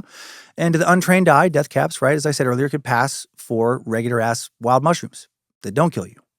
Later that day, Christine posted the photos on iNaturalist, an app that allows users to take photos of plants, fungi, animals, any piece of nature. The photos are uploaded, identified using a combination of crowdsourcing and artificial intelligence. To help scientists understand the ecology of different species, iNaturalist has played a key role in the discovery of new species as well. as sightings of species that have previously not been seen for decades. Later in court, Erin will deny ever coming across Christine's photos of these death caps, but many will not believe her because of evidence I will share later. Jumping forward a couple months now to July of 2023. It's a cold, chilly month in regional Victoria. And in 2023, it was when Erin Patterson had a big favor to ask of her in-laws, Don and Gail, her estranged husband Simon, and Simon's aunt and uncle, Pastor Ian Wilkinson, and his wife Heather. Heather was Gail's younger sister. She was an educator who post-retirement had continued to tutor migrants in English. Erin reached out to them and invited them to her home to discuss some important medical news. She said it was important that the kids were not present. This was an adults-only conversation. They all locked in the date of July 29th on their calendars. Days before they arrived, Erin began flipping through her cookbooks. She often cooked for Don and Gail. Go-to meal for her quasi-in-laws is shepherd's pie. It was the perfect weather for that. But this lunch, she's going to make something more special. She wanted to up the ante. So she recalled from her childhood a dish her mother used to make, something a little fancier, more complex on the culinary spectrum, crack cocaine. She wanted to smoke crack. No, she did something she could easily hide in a bunch of mushrooms. Bunch of mushrooms in. Beef Wellington is what she made. Beef Wellington is a classic English dish that I've never had. It's a beef tenderloin coated in pate, duxelle. I don't even know what that shit is. I'm going to be honest. A finely chopped mushroom mixture. Maybe that's what it is. Wrapped in prosciutto or ham, then encased in a puff pastry, baked until golden brown. Then traditionally served in slices, drizzled with a classic red wine sauce. Sounds pretty delicious. Erin had found a good recipe for it in Recipe 10 Eats. All right, I think I mentioned that, her favorite cookbook. She went to Woolworth's grocery store to buy most of the ingredients, which, as mentioned, included mushrooms. Then she went to the butcher to buy the meat. The recipe called for one big-ass log of beef tenderloin, but that wasn't going to work for Erin. According to her later testimony, she changed the recipe to individual packet portions because she said she couldn't find fillets big enough. She wanted the fucking most meat anyone had ever eaten in their whole lives. All she found were twin packs of fillets. Fillets? Fillets? No, it's gotta be fillets. So she adjusted the recipe to make individual beef Wellington parcels. Then on the evening of July 28th, 2023, the evening before the big meal, Erin received a text message that made her blood boil. It was from Simon, and his text read, "Sorry, I feel too uncomfortable about coming to the lunch with you, Mom, Dad, Heather, and Ian tomorrow, but am happy to talk to you about your health and implications of that at another time. If you would like to discuss on the phone, just let me know." Erin quickly responded, "How the fuck am I going to poison you if you won't eat my food, you fucking shit fuck? You could take these weasel words and shove them up your cunt." No, she wasn't that aggressive. She wrote, that wasn't her style. She wrote, "That's really disappointing. I've spent many hours this week preparing lunch for tomorrow, which has been exhausting in light of the issues I'm facing, and spent a small fortune on beef eye fillet to make beef Wellingtons because I wanted it to be a special meal as I may not be able to host a lunch like this again for some time. It is important to me that you're all there tomorrow and that I can have the conversations that I need to have. I hope you'll change your mind. Your parents and Heather and Ian are coming at 12:30. I hope to see you there. And before moving forward, remember that she very likely tried to kill him 3 times with poisoned food before. So he had good reason to be wary of this lunch." The following fateful day, July 29th, was a mild winter day. Erin Patterson woke up early to begin her lunch preparations. The following is all according to her account. She said she followed the recipe book, step by step, outside of a few thoughtful alterations, like skipping the prosciutto, as her father-in-law Don did not eat pork. Then she got started on the mushroom paste, chopping the store-bought button mushrooms as finely as possible, adding them to the processor, creating a coarse breadcrumb-like texture. When she tasted the mixture, she felt it was too bland. So she grabbed some dried mushrooms. She'd been storing in a Tupperware container in the pantry, rehydrated them, finally chopped them, added them to the paste. Mushrooms had been sitting there for months, Erin said. She said she had bought them some time ago from an Asian grocery, whipped them out when she wanted to jazz up a dish. Dried mushrooms were more concentrated than fresh ones, and with that came an earthier, nuttier, richer flavor, I guess. Erin then added garlic and shallots to the paste. I've never fucking made anything this fancy my entire life. And simmered the mixture on low for 45 minutes. Finally, she coated the beef in paste, wrapped up each parcel in pastry, and popped it in the oven. Meanwhile, also that morning, Erin dropped her 9-year-old daughter, 14-year-old son, and his friend off at the Leongatha McDonald's, so they're not getting a fancy lunch. Erin had arranged for them to spend the afternoon at the local cinema. Under no circumstances, she had told relatives could her children be present at the lunch. Back home, the smell of pastry and roasting beef filled Erin's kitchen as she made her final preparations, checking and rechecking each part of the meal while she waited for her guests to arrive. She refreshed her Signal app. Why is she using Signal? see if Simon had changed his mind. He hadn't. It was just past midday when Ian, Heather, Dawn, and Gail packed into a single car and drove down the straight road from Currumbura and Leongatha to the rolling hills of the Gippsland region. Their journey was a short one, only 13 minutes long, but a beautiful drive under an open blue sky. They drove past eucalyptus trees and other greenery. Ian and Heather were feeling good, appreciative of their invitation. They had been pleasantly surprised to get it. They didn't know Erin that well. Yeah, they'd been invited to her wedding. They saw her kids at church, saw her at church, many times, family functions. But, they considered her less of a friend and more of an acquaintance. Erin was mashing potatoes when the 4 people arrived. She led them to the house through the modern open plan layout around the kitchen. Heather wanted to go off route. She wanted to check out Erin's pantry. Said she has been obsessed with pantries lately. The Wilkinson had just built one themselves. She wanted to see how Erin had organized hers, and Erin stiffened curiously like she was hiding some shit, like she was hiding poison in there. According to Ian Wilkins' later testimony, she was extremely reluctant to let her lunch guests peek inside. Ian thought at the time it was probably just a mess in there, and she was embarrassed. So after allowing no one to inspect the pantry, Erin's house tour continued. She led her guests through around freshly landscaped garden, once back inside, headed back into the kitchen to finish off the lunch. There was mashed potatoes on the stove, green beans steaming on the stove, beef Wellingtons moments away from being ready to come out of the oven. Heather and Gail did the whole, how can we help dance? But Erin was like, get out of here. I got it. Then she served lunch. The group bowed their heads. Somebody said grace. And then they picked up their forks.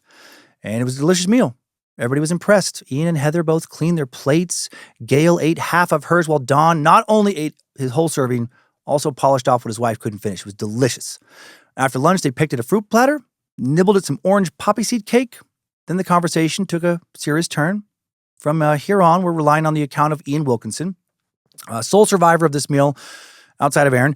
Simon Patterson's testimony also, based on what his parents told him before they died, and some medical staff testimony. After they'd eaten, Erin made her big announcement.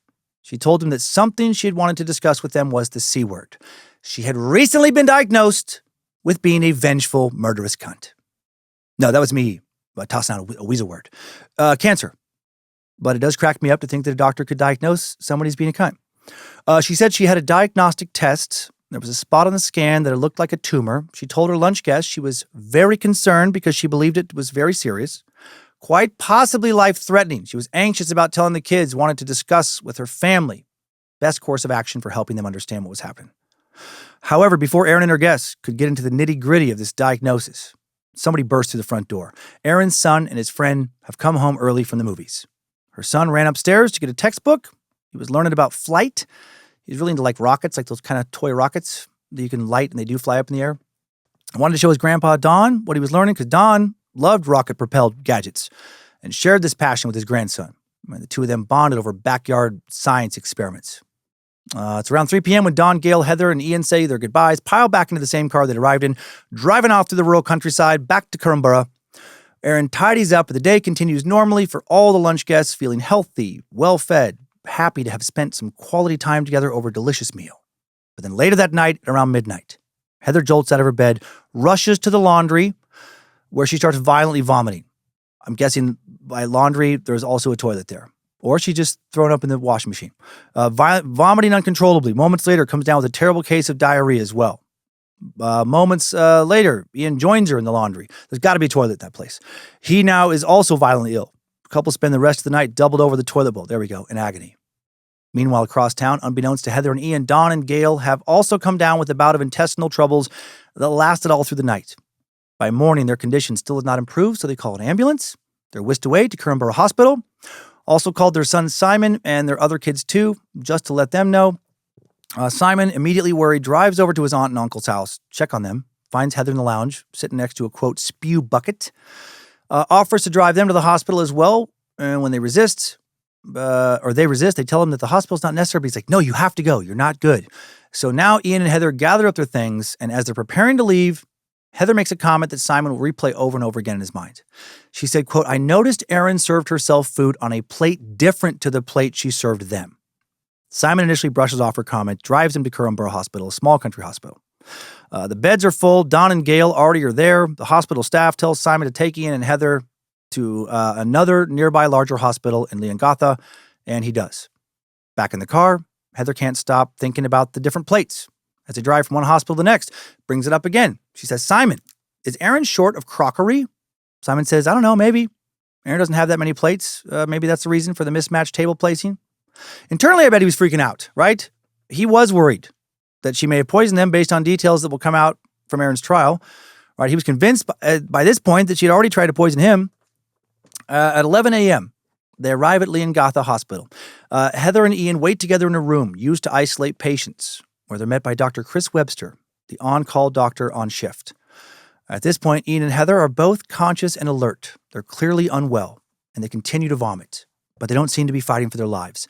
Dr. Webster evaluates them, makes an early call that they're very likely dealing with a run-of-the-mill case of food poisoning. He questions them about all the food they consumed in the past 48 hours.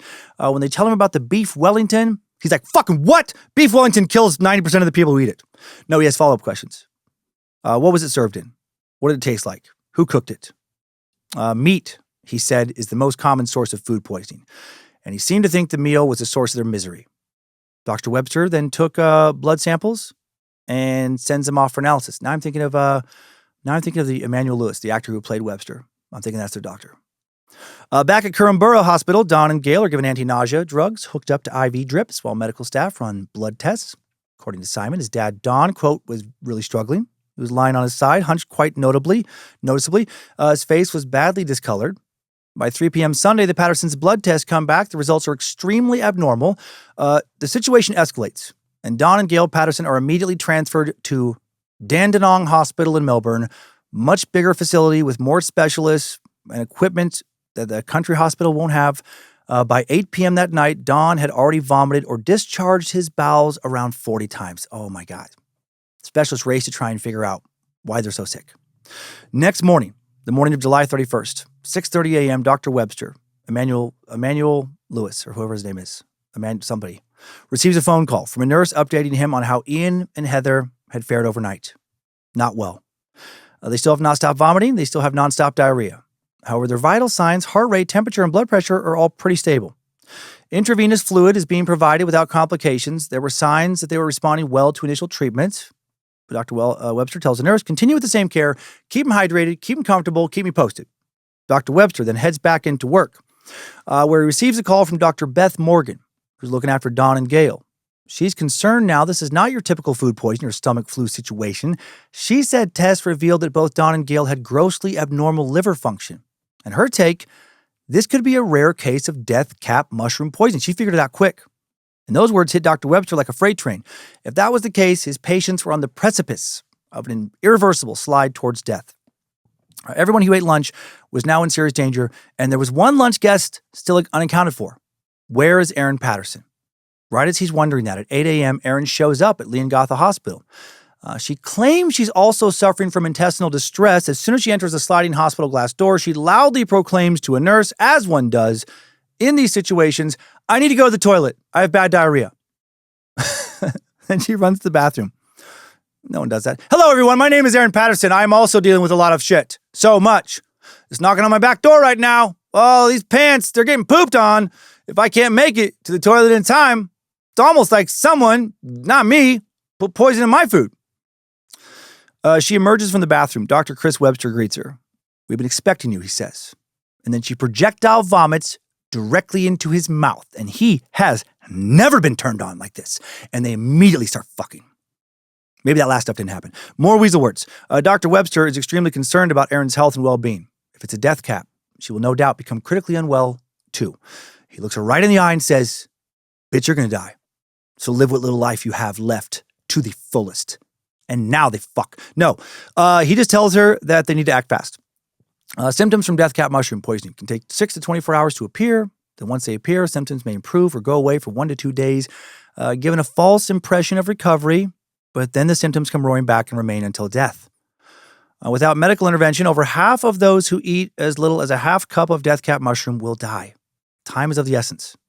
Dr. Webster, Emmanuel Lewis, asks Erin about where the mushrooms were obtained. And Erin responds, quote, from the tippity-tip of your hard and handsome dick, and now they fuck. No, they don't ever fuck, that I'm aware of. Erin responded to one word, Woolworths, a major and reputable supermarket chain, the kind that sources produce. from commercial suppliers, the kind of place where death cap mushrooms should never, ever end up. After a 5-minute chat, Dr. Webster, I wish I would never thought of him manually, was juggling multiple critically unwell patients at this point, and he had to go attend to some of them. And a short time later, a colleague of his comes running over and tells him that Erin Patterson has left the hospital. She's discharged herself against medical advice despite multiple warnings that her life is in grave danger. Erin has more important things to attend to, since she's actually not dying and is just faking being sick, right? No one actually saw her vomit or have diarrhea. They only heard her say she did, watched her go into a private bathroom. She does have animals and children at home, though. Children at home with after-school activities. She tells the nurses she's got to go home. She got to let the dogs in. Got to put the lambs in, get away from the foxes. That's one thing she said. Pack her daughter's bag for ballet. And then she promised she'll come straight back and try not to die. She did not seem to be worried about her health at all, which is fucking crazy in this situation. Crazy if she doesn't know exactly what has gone on. The nurses who watched her leave the hospital, they don't have time to argue with her. They're busy coordinating an emergency transfer for Ian and Heather to Dandenong Hospital. After hearing that Erin had left, Dr. Webster could not shake a gut feeling. What was up with her, he wondered. Who hears that they have ingested death cap mushrooms, need treatment immediately to hopefully save their life, and they're like, yeah, but the dog. Who will let the dog in? Dr. Webster, with enough panic for the both of them, tries to call her once, twice, 3 times, leaves urgent voicemails after each ring dies out. He is sorry for bothering her, he says, but if she doesn't come back to the hospital immediately, he will contact the police and have them bring her. And he's not kidding. When she doesn't return his call, he calls the police. But then at 9:48 a.m., Erin returns to Leongatha Hospital on her own, ahead of the police showing up. Dr. Webster is now frantically busy attending to his other patients. So Dr. Veronica Foote steps in, sits down with Erin, explains the situation to her again. She is told that if this is death cap poisoning, as they are thinking it is, the prognosis could include liver failure with life-altering, potentially life-ending consequences. The sooner we can administer treatment, she tells her, the better chance of your survival. So now Erin lets Dr. Foote run some preliminary tests. And the doctor finds that her blood pressure and heart rate are, quote, on the high side. Well, yeah, she's fucking anxious as shit, I'm sure. According to Dr. Foote, the elevated heart rate and hypertension, aka high blood pressure, are consistent with symptoms of poisoning. And she writes down that Erin appears to have a gastro-type illness. But again, she did not see Erin vomit or experience diarrhea. Erin just told her that she's been sick. And not everybody agreed with Dr. Foote's assessment. In fact, some doctors didn't think Erin appeared unwell in the slightest. Still playing it safe, which of course is the right play.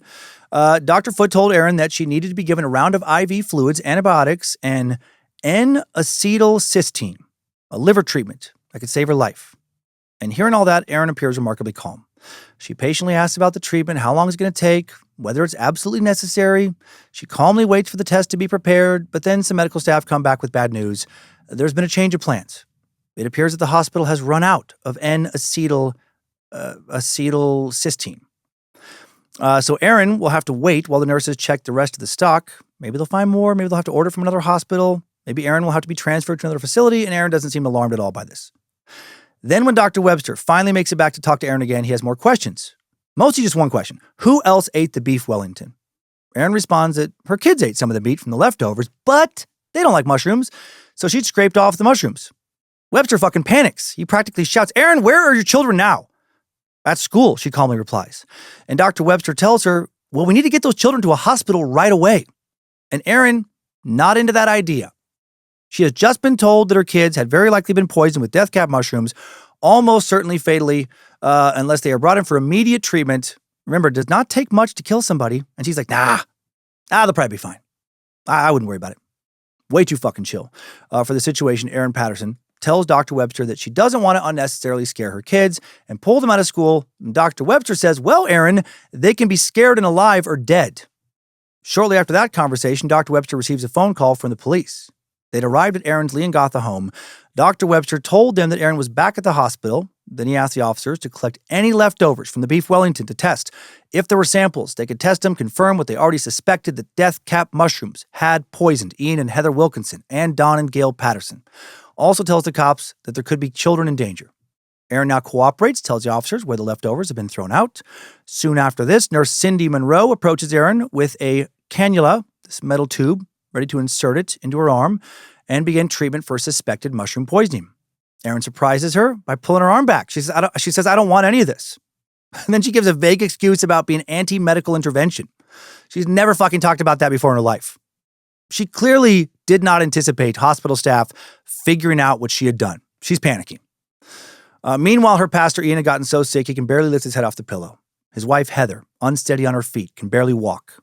Here's Erin sitting up in bed, looking perfectly healthy, seemingly not caring that her kids might have been poisoned, rejecting potentially life-saving medical treatment for reasons that make no sense. And now Dr. Chris Webster starts to get very suspicious about Erin, the woman who cooked the meal that had poisoned everybody else. She knows how serious, right, all this stuff is, and doesn't seem to care at all. By August 1st, 3 days after the fateful meal, the decision has been made to transfer Erin Patterson to Monash Medical Center anyway for more advanced care in case she suddenly takes a turn for the worse. A precautionary 24 hours in hospital just to be safe. In the ambulance, Erin calm and chatty. Meanwhile, her father-in-law, Don, now in an induced coma, with a life support ventilation tube down his throat, being pumped full of all sorts of meds. Erin texts friends and family an update on her condition. She's feeling nauseous, dizzy, and tired. What is she? And now Tanya Patterson, wife of Simon's brother Matthew, pays her a visit. This is the couple that Erin loaned $400,000 to help buy a house. Simon is close by as well at Austin Hospital, where all 4 of Erin's lunch guests have been transferred, ventilated, placed on life support. Despite escalating medical treatment, the conditions of Ian, Gail, and Heather have deteriorated massively. Their bodies are steadily shutting down piece by piece. That morning, Tanya was in the hospital room with Erin when a toxicologist came in to present her with her blood test results. He told her that she was fine and well enough to go home, that all her vital signs were within normal limits, and that her test and clinical evaluation curiously showed no evidence of mushroom-related liver toxicity. Erin then asked the toxicologist about her potassium levels. They're fine, the toxicologist responded. For someone who supposedly had diarrhea, they were not even close to as low as they should have been. It was almost like she never had it at all. That weasel wordy fuck. At 1 p.m., Erin is discharged from Monash Medical Center. Then after 24 hours of observation, she is finally free, but someone from the Department of Health was now waiting to interview her about the lunch. They were worried about the possibility of more poisonous mushrooms floating around in the supply chain. A public health worker, Sally Ann Atkinson, pressed Erin to give her details about the mushrooms she had cooked with. And now Erin said that, oh my gosh, sorry, I took off my glasses because I want to take off my shirt. She said that she bought some dried mushrooms from an Asian grocer in Melbourne's southeast suburbs and bought others freshly sliced from Woolworths. She had not mentioned the Asian grocer to Dr. Webster when he had spoken with her, so that's weird. Meanwhile, Monash City Council officer Troy Shaunecht is given an important job. Go find the Asian grocer that sold the death caps immediately before they sell any more. Leave no one alive. Fucking kill everybody who runs that grocery store. He wasn't told that part. Troy spends the next few days thoroughly investigating more than a dozen grocers across the suburbs of Oakley, Clayton, and Mount Waverley. He searched more than a dozen Asian grocery stores across southeast Melbourne, looking for a clear, unbranded bag of dried or sliced mushrooms that appeared to be repackaged, looking like shiitake or porcini mushrooms, and about 100 grams in size. That's how Erin described them. But store after store keeps coming up empty until he reaches a place called Golden Grocery in Oakley. There he finds repackaged mushrooms from a bulk 3-kilogram bag. But according to Erin, the packaging is, quote, incorrect. The packaging is correct, but the store didn't look the same, and the mushroom were half the size of what she bought. Each store would confirm that it hadn't recently changed suppliers or sold mushrooms acquired from a non-commercial source locally. So Erin's story not adding up, looking more and more like she's lying. Next morning, the morning of August 2nd, 2023, Erin Patterson arrived at the Coonawarra transfer station, like a dump. Excuse me, big dumpster. We know this thanks to CCTV footage. Later played her to trial. Shows her pulling a black, bulky item, the trunk of her cherry red MG SUV. Dumping it into a waste bin. Coonawarra, little town less than 8 miles from Erin's house. She told no one that she was heading there to throw things away. It wasn't normal for her to throw shit away there. More on that in just a bit. 2 days later, August 4th, 2023, tragedy strikes. Heather Wilkinson passes away at 2:50 a.m. Her husband, this is so sad. Her husband, Ian, was close by when she died, but not present. He's fighting for his life in a medically induced coma, unable to say goodbye to his wife of 44 years, who had raised their 4 children. Later that evening at 5:55 p.m., her beloved sister, Gail Patterson, Erin's mother-in-law, also dies. It feels really weird in my brain right now. Even when I'm talking about sad things, none of my thoughts are sad. It's like they can't be sad right now. Both of them had suffered terribly, these poor people. Death by poisonous mushrooms, an incredibly brutal, painful way to go. They're in agony. Ian Wilkinson and Don Patterson remained in the hospital in critical condition, still fighting, still barely clinging to life. Earlier in the day, investigators received a tip that led them to that Kunwara transfer station I just mentioned. Police arrived, searched through the waste bin thoroughly, and there, buried amongst discarded batteries and broken laptops, they find a black Sunbeam Food Lab dehydrator. Erin Patterson's Sunbeam? It was Erin Patterson's dehydrator. At 11:30 p.m. the next day, August 5th, Simon, Anna, and Matthew, and Nathan, that's the fucking other person. That's the other kid. And Nathan Patterson, they all became orphans. Their father, Don, a retired school teacher, grandfather, rocket gadget enthusiast, devoted husband of 50 years, now died as well. 1 week ago, he's eating lunch at his daughter-in-law's house, polishing off his wife's leftovers. Now he's gone. So is his wife. So is her sister. Ian's still alive.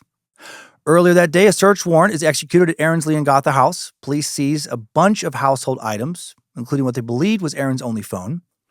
And then at 4 p.m., Erin is taken to the Wonthaggi police station to be interviewed as a suspect for the first time, even if that's not what was exactly communicated to her. Senior Constable Stephen Eppingstall and 2 detectives sit across from her in a small interview room. They thank her for her helpfulness, cooperation with the investigation, and defining the source of the death cap mushroom so far. Now they've got a few more questions for her. Regarding the mushrooms, they ask if she'd ever gone foraging for them. Erin responds calmly. This is important. She tells him, no, never. That's what she said. No, never. Weasel words. Have you ever dehydrated food, they ask. Never, Erin says. More weasel words. There's a long pause before the detectives move on to the next question. They want to know about her estranged husband, Simon. Why did she invite his family over for lunch? And she tells investigators that she has no other family, that she loves Simon's family a whole bunch. They become her family. They've been nothing but good to her over the years, decent people who had never done anything wrong to her. Then she tells the investigators that, remember in that one message though online, she wrote, fuck him. And she tells investigators that she suspects that Simon hated that she still had a relationship with his parents. A detective then informed Erin that they'd obtained warrants for her medical records and that items had been seized from her house, including an instruction manual for a Sunbeam Food Lab dehydrator. Uh-oh, the thing they found in the dumpster. And she just told him that she fucking never dehydrated food. Why would she have that manual? She has to be panicking inside. Again, they ask, have you ever used a dehydrator? Do you own one? She says no, that she did not currently own a dehydrator. Her story's already changing. When did she last own one? They ask. She tells him a year ago. Did I say I never did that? I meant never in 1 year. I'm sorry. Now the interview wraps, but they have only just begun to investigate her. Obviously, she looks more guilty now. Investigators sit down to analyze the phone Erin had handed over. They find nothing, and that is suspicious because they truly found nothing on it. It had recently been wiped clean and factory reset not once but multiple times. That's fucking suspicious. When asked why that would be, Erin said that the phone had been hers and actually technically still was, but she'd given it to her son to use, and he did the first factory reset but had only used the phone until May 10th. Why were a couple more unexplained factory resets happening after that? Oh, I don't know. And why would your son do a factory reset on your phone? This is stupid. It's a dumb cover story. Why didn't she just fucking throw her phone away? I guess she just didn't think that, she'd be investigated. 2 days later, August 7th, Erin Patterson officially named a suspect. The Victorian Health Department has just confirmed that death cap mushrooms were indeed involved in the fatalities, and the media descend on Leongatha like a storm, like a plague of fucking locusts. When Erin Patterson is recorded standing outside her home speaking to reporters, she's hysterical. And this is interesting because she displayed roughly zero emotion in all the previous interactions with medical personnel and law enforcement. To many, this will appear like it's all for show. Or that she only cares about the deaths now because she's being looked at as the person responsible. If I'd cooked up a meal for 4 people I cared about and 3 of them died, and a 4th looked like they still might die because of that meal, I would hope I would get emotional over being responsible for that, even if it was an accident. Wiping away tears that many called crocodile tears, she could barely speak, told the media how much she loved Don and Gail, how they were the best people she'd ever met. Gail was the mom she'd never had, after her own mom passed away especially. She sobbed about this fucking devastating loss of Ian and Heather as well, says she hopes Don will pull through, even though he's still, even though he's already dead, Ian was still alive. You know what, just listen to this. Just listen to this interview. She does not appear genuine at all. It's a tragedy what's happened. Can you tell us about the meal that you cooked?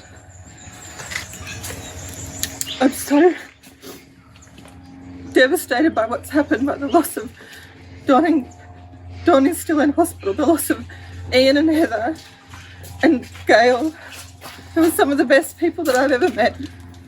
Gail was like... She does look like she's faking tears. Gail was the mum that I didn't have because my mum passed away 4 years ago. And Gail's never been anything but good and kind to me. And Ian and Heather were some of the best people I've ever met. They never did anything wrong to me, and I'm so devastated about what's happened. It comes across like fakery. Is that a word? More when you watch it. Because she keeps, the whole time she's talking, she's constantly wiping at her eyes, wiping at her nose, but it does not look like her nose is running. It definitely doesn't appear that any tears have come out of her eyes. It looks like she's poking at her eyes to get them to produce tears. This is a bad acting job. 4 days later, on the 11th, the Department of Health concluded their investigation into potential retail sources of the death cap mushrooms. There was no store anywhere in the region that sold mushrooms that matched Erin's description. Strongly appeared that she had sent them on a wild goose chase, so they had to go back to square one. Over the next couple of weeks now, forensic work continues on food samples, the dehydrator found in the dumpster, digital devices. Also, investigators have new information to investigate, a previous series of mysterious illnesses involving Erin's estranged husband, Simon Patterson. More on that in just a bit. Finally, on September 11th, 2023, there's good news. Ian is moved into a rehabilitation ward after a successful liver transplant. Dude had to get a fucking new liver to survive this. He'd been in an induced coma on life support for weeks. But he responded to treatment and with the help of that transplant, survived against all odds. 12 days later still, September 23rd, Ian's well enough to leave the hospital, but he returns home to an empty house as a recently recovered but freshly traumatized widower. Also, as the only survivor of that lunch, he is the only person other than Erin who can tell investigators what had happened at Erin Patterson's table. Meanwhile, police have gathered some deeply troubling new information about Erin that goes back years. Now for some possible previous murder attempts, right, that I've alluded to several times. Simon told them that he thought Erin had tried to poison him 3 separate times, beginning in 2021. The first alleged incident happened in November of that year, just before a family camping trip. Erin brought over a bowl of penne bolognese specifically for him.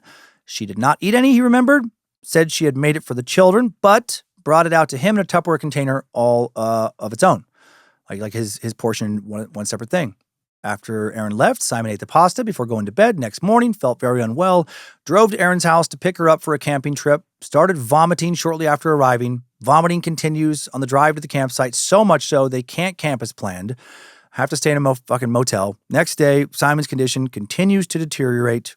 He knew he needed medical attention. He goes to the Leongatha hospital, where he's put on an IV drip, and he assumed it was stomach troubles due to stress.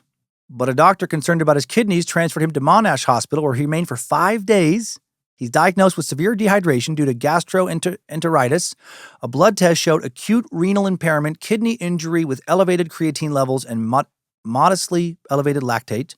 But the medical staff were unable to determine the underlying cause of his illness.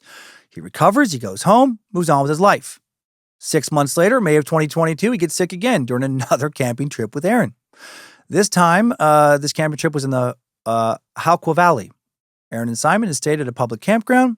Second night, eat some chicken korma curry with rice that she cooked up, brought pre-prepared. Once again, Simon falls sick, continues to feel sick for 5 days after the camping trip. Erin goes over to check on him, ends up calling him an ambulance. Next thing he knows, he's in the Monash Hospital in a fucking coma now. Doctors told Erin as his next of kin that without surgery, he's going to die. They asked for her permission to operate, and she does give it. He's intubated. He goes undergoes various investigative procedures while in the hospital. Doctors are unable to determine the cause of his illness. He stays in intensive care for 3 weeks. He's so ill, his family is twice brought in to say their goodbyes to him.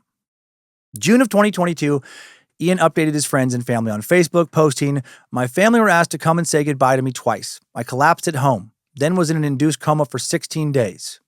Okay, a little over 2 weeks. I exaggerated. No. He was in intensive care. I didn't exaggerate. Why did I do that? He was in intensive care for 21 days. He was in a coma for 16 days. And then he said, through which I had 3 emergency operations, mainly on my small intestine. Still, he did not suspect Erin. Then the third suspected poisoning attempt happened 4 months after the second one in September of 2022. Erin had brought over a vegetable wrap for a camping trip at Wilson's Promontory. Shortly after eating it, he starts vomiting. His speech becomes slurred, and now he's fucking paralyzed. He can't move. He's completely paralyzed. Erin calls an ambulance. Simon again recovers, but now he has 3 near-death experiences with no medical explanation. How did he not fucking connect this immediately to her? Simon talked about all this with his doctor, family friend, Dr. Christopher Ford, who encouraged him to create a spreadsheet listing exactly what he'd eaten around the time of each illness so they can try and figure out what's making him so sick. Now, he knew, of course, he'd gotten all the food from Erin each time, but he still didn't think she poisoned him. But then February 2023, 5 months before the fatal lunch, Simon returns to see his doctor. He had now come to believe that his estranged wife was responsible. Why the change of heart? Well, because Erin had given him a batch of cookies, claiming they had been baked by their daughter. Simon told Dr. Ford that Erin was very pushy, called him multiple times to ask him if he had eaten these cookies, tried to guilt trip him into eating them. He began to suspect, for some reason, that antifreeze specifically was added to these cookies. Mr. Patterson then changed his medical power of attorney, removed his wife, quietly told a handful of family members about his suspicions. His sister Anna believed him, and when she heard about the lunch that Erin planned for the 29th of July, Anna was anxious. She's the one who called her parents the night before to warn them, but her dad, Don, told her not to worry about it. They'd be okay. And these people are not nearly as suspicious as I am. After hearing Simon's suspicions, getting an invite for a big lunch, I think I might have been like, you know what? Why don't we go to the coffee shop instead? Talk about it there. Actually, though, I guess in this situation, when invited by the mother of your grandkids, I probably would have gone over rather than be like, no, I can't. I'm afraid you'll kill me. Sorry about that. That's an explosive accusation.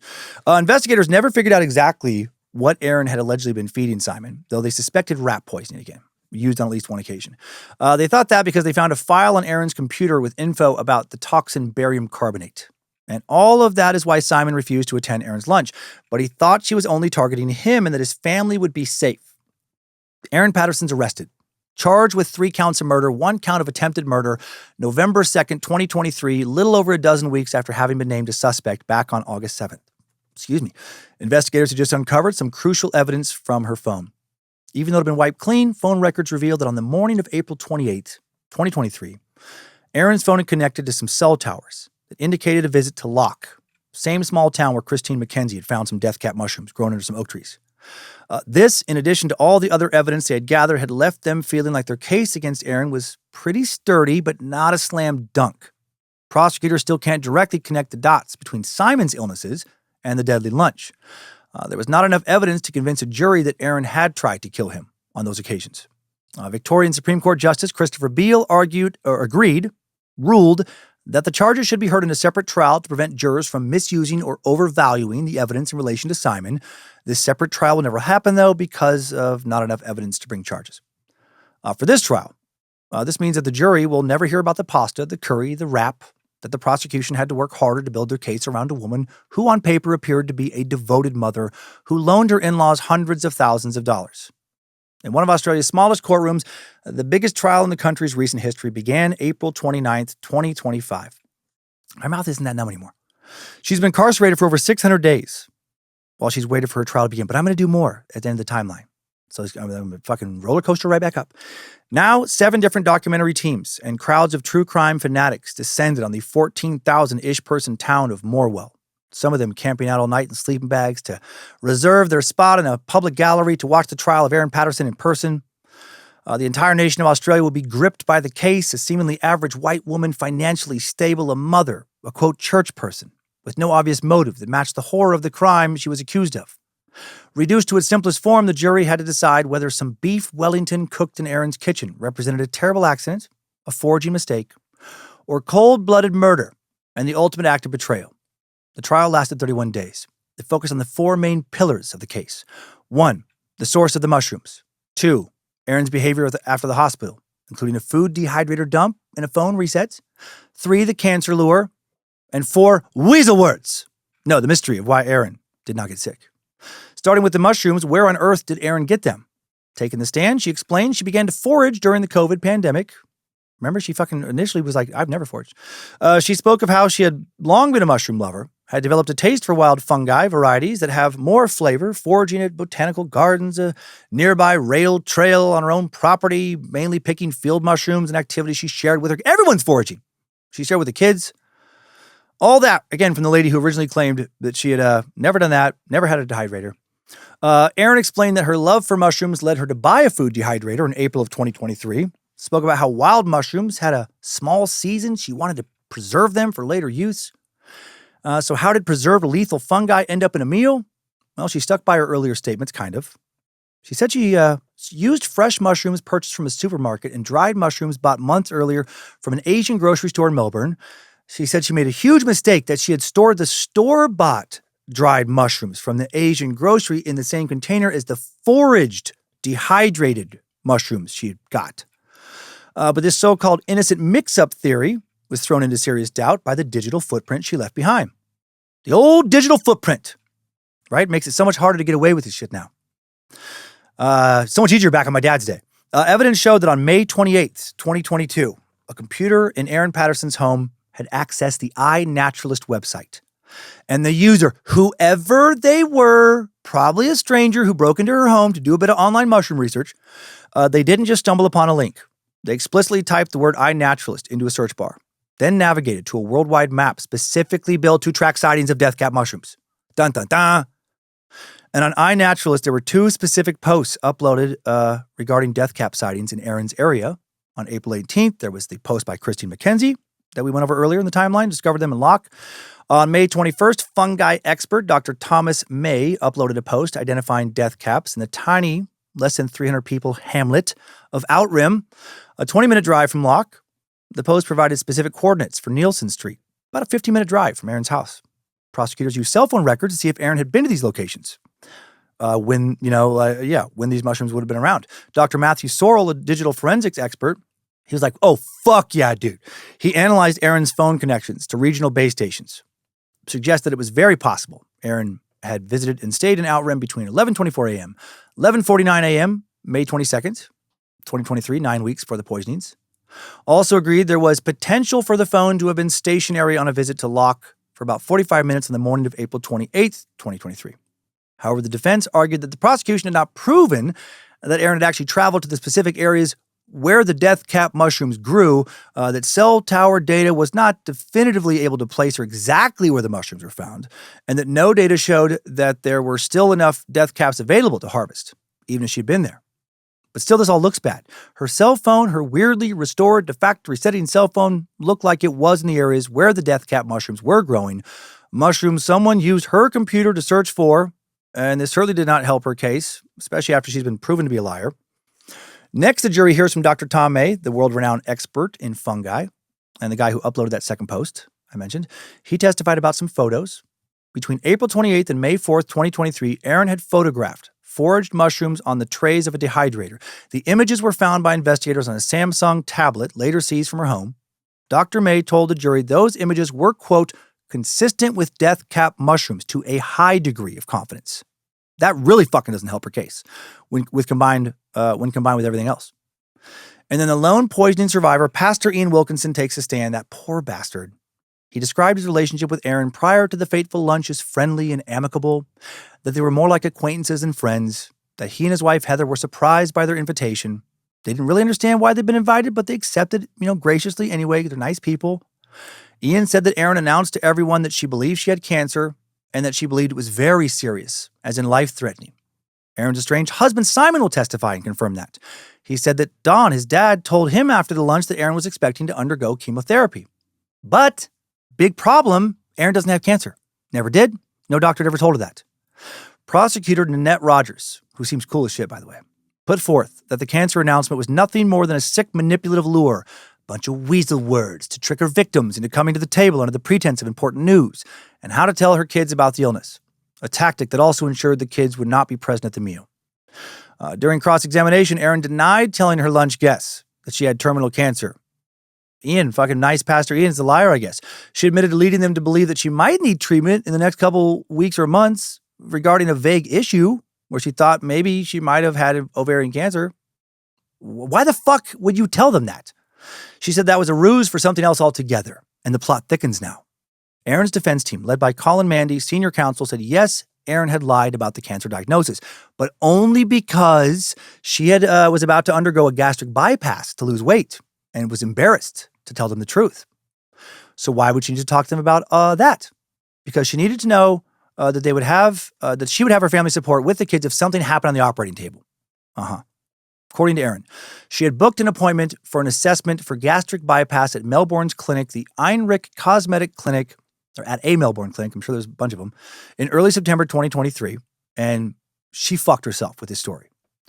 Again, prosecutor Nanette Rogers, awesome Rogers, pointed out a giant glaring hole with this, that the very specific clinic that Erin mentioned didn't offer that surgery, never had.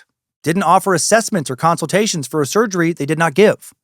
Rogers literally asked Erin on the stand, I love this, "Are you making this up as you go along, Mrs. Patterson?" I hope you fucking choke on your weasel words. Her trial is not going well. After her bullshit cancer story unravels, prosecutors move on to the bigger, more incriminating question. Why was Erin not sick? Prosecutors would fixate on this as the single most damning piece of evidence against her. And here is Erin's pathetic defense. Her lawyer said that Erin did actually consume the same dish, ate all the same poison mushrooms. So why were there no toxins in her body? They said the answer to that question dated back to a decades-long struggle with bulimia. Erin would tell the court that she had only eaten a small part of her lunch, but later, when her lunch guests left, she devoured almost the entire orange cake, binging until she was about to burst, and then she vomited it all back up. Erin had been binging and purging since her 20s. It had continued long into her 40s, she said. She claimed that around the time of the lunch, she was doing this 2 to 3 times a week, at least. Her defense also pointed to her medical records. Senior counsel Colin Mandy reminded the jury of unfakeable indicators, blood tests showing low potassium, but it wasn't that low, elevated hemoglobin, suggesting her body was fighting something. Now her erratic behavior with medical staff and her decision to discharge herself early is scrutinized. Erin attributed that to a deep mistrust of the health system after doctors had previously dismissed concerns about her kids' health. This is nonsense. Prosecution then turned to Erin's shady behavior following the lunch, secretly dumping her food dehydrator in the trash, lying about it, factory resetting her phone. Security camera footage had been found showing her dump that food dehydrator. And Erin explained this away as a simple, quote, freak out. I freaked out, okay? People freak out. It's a thing. Can I go home now? She said that back in August of 2023, when Ian, Heather, Gail, and Dawn were sick in the hospital, Simon had stormed up to her, naughty Simon, and said, "Is that how you poisoned my parents using that dehydrator?" Erin told the court that she then freaked out. She was terrified, self-conscious, that people would wrongly blame her for the mushroom lunch. Erin's lead attorney, Colin Mandy, told the jury, quote, she panicked when confronted with the terrible possibility, the terrible realization that her actions had caused the illness of people she liked. And therefore, Erin dumping the dehydrator was a silly and dumb move, just done out of sheer panic, as was the phone reset, as was all the lies. She just continued to panic. She lied. She's a liar. But being a liar, the defense team said, does not make you a murderer. That's all they have left to use for their defense. In his closing arguments on June 19th, senior defense counsel Colin Mandy said the prosecution's case was based on ridiculous propositions, that Patterson would intend to kill these 4 people, blowing her entire life up in the process without a motive. Throughout the trial, the prosecution had told a 12-member jury that they did not need to prove a motive, only convince them beyond reasonable doubt that Patterson intended, for whatever reason, to kill the 2 elderly couples and that she deliberately picked death cap mushrooms to do it. Colin Mandy countered this. He said it was wrong for the prosecution to tell the jury it did not matter, that Patterson had no motive for the alleged crimes, saying that a thorough investigation, including the analysis of electronic devices, messages exchanged with her online friends, and evidence from family witnesses had found only, quote, 18 years worth of what we call anti-motive evidence. Evidence of why she wouldn't want to do anything to these people. However, Justice Beals sided with the prosecution. He told the jury that the prosecution didn't have to prove motive. Reminded them that, quote, some murders occur for no apparent reason. Fuck yeah, they do. The motives for such murders may only ever be known to the offenders. So what has the online speculation been regarding what Erin's motive might have been? Let's look into the Ask an Australian subreddit. All these posts come from June 17th, 2025, 2 days before closing arguments. User breast cancer bitch, this is all real usernames, thinks there was no motive, that essentially Erin's just fucking nuts. She posted, I think she's not fully in her right mind, and so motive may not be logical. She may have intended to try to harm the husband and then disassociated so much when he didn't come that she just went ahead with the plan. Something's not right in Kansas with that one. The Green Chronic seems to think a sense of revenge was the reason. They posted, hell hath no fury like a woman scorned. The motive is most likely revenge, a way to punish for perceived wrongdoings. User Leather Dimension 73, oh, okay. Hey, Luzavina, added to this revenge theory, posting, "It's going to hurt your ex more if all of his family are dead." Wet Monkey Talk, I love these names, added further to this sentiment, writing, "Punish the ex. It's the same sort of mindset that leads someone to kill their children, but leave their ex alive to suffer for the rest of their life." Sad but true. Excuse me. Imarni24 posted a twist on that theory, writing, "The in-laws did not back her with the child payments. Simon was pissing her off. Simon's family had been paid a lot of loan money. They probably took his side also, and what better way to make the lot suffer by ending the parents' existence?" That's basically what I've been thinking. Inevitable Kale 2759 expanded on that theory, posting, "You're all trying to find a logical motive, and you're all thinking that she must be more intelligent than she appears to have been based on her actions. The clues to motive lie in the way she responded to finding out that Simon had referred to them as separated. She didn't want to be separated. She didn't consider the family to be separated. The extended family were the only real family she had. He blew that up, and they, the extended family, did not rally sufficiently behind her. In her mind, they all let her down. Simon needed to be punished. It didn't matter whether he had come to the lunch or not. Yes, she was blowing up everything that meant something to her, but they, all caps, let her down. That was the worst thing." And then New Cup 3069 posted something I'd not thought of. A motive I think that could coexist with a popular revenge motive. They wrote, "I get the impression Erin wasn't well grounded in reality and that she lived a pretty colorless, lonely existence. My thoughts are that she got away with poisoning the husband and got a high from it. Think of the roller coaster of that. He almost died a few times, was in ICU for a month. Once he recovers, things get boring again. I have a family member like this.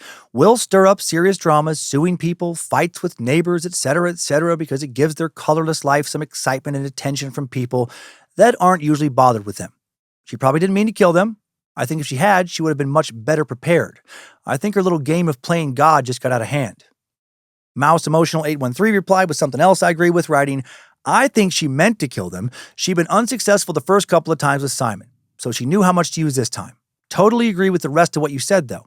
She might have the smarts to be an air traffic controller, but that doesn't mean she was good at covering up a crime. She didn't expect the hospital to realize what it was. They didn't work it out when Simon was poisoned previously." Exactly. She'd gotten away with poisoning Simon in all likelihood 3 fucking times. She was never even questioned by the police or the hospital staff or openly suspected by Simon's family right at that time. I think that, mixed with her recent obsession with true crime, made her overly confident that she started to think she was a lot smarter than she was when it came to crime, right? She'd gotten lucky, but she took that luck as evidence that she was some kind of criminal mastermind, and that made her sloppy, just like, with many of the serial killers we've covered over the years. Get away with a few murders, maybe have a light brush with the law, but walk away unscathed, then start to think, "Oh shit, I've got this. I know how to get away with this shit. I'm smarter than the police." And then they get lazy, they get sloppy, and they fuck up. I didn't really find any other theories regarding motive I thought were better than those ones. Most people believe she did it out of some notion of revenge, over being let down by Simon's family overall. But I did find 2 other posts I wanted to share just because they cracked me up. Present Policy 7120 wrote, "She was motivated to put death cap mushrooms in the food because she wanted the people who ate it to die." Very direct. Based on the other posts they made, I think this is like dry humor, not Captain Obvious shit. What was her motivation to put death cap mushrooms in beef Wellington? So people who eat them would die. And then finally, Low Flying Satellites posted, "Bought some lion's mane from a seller at a farmer's market a couple weeks ago. The seller had a sign with the prices, and then they wrote, 'Death cap mushrooms are free for politicians.'" And I thought it was funny. And now before moving on, I think Erin's motivation was initially to kill Simon and his parents, as he was also originally invited to the lunch. I think she wanted to kill them for reasons Redditors already stated. She felt betrayed. She'd been so generous to them with her inheritance money. She loaned to Simon's siblings enormous sums of cash with no strings attached, no interest, no repayment schedule. She had, via her inheritance, financially carried Simon for so many years, added his name to 2 new properties after her parents had both died, when she did not have to, when they were separated. That was when she decided to try and kill Simon the first time. She's resentful, bitter, felt taken advantage of.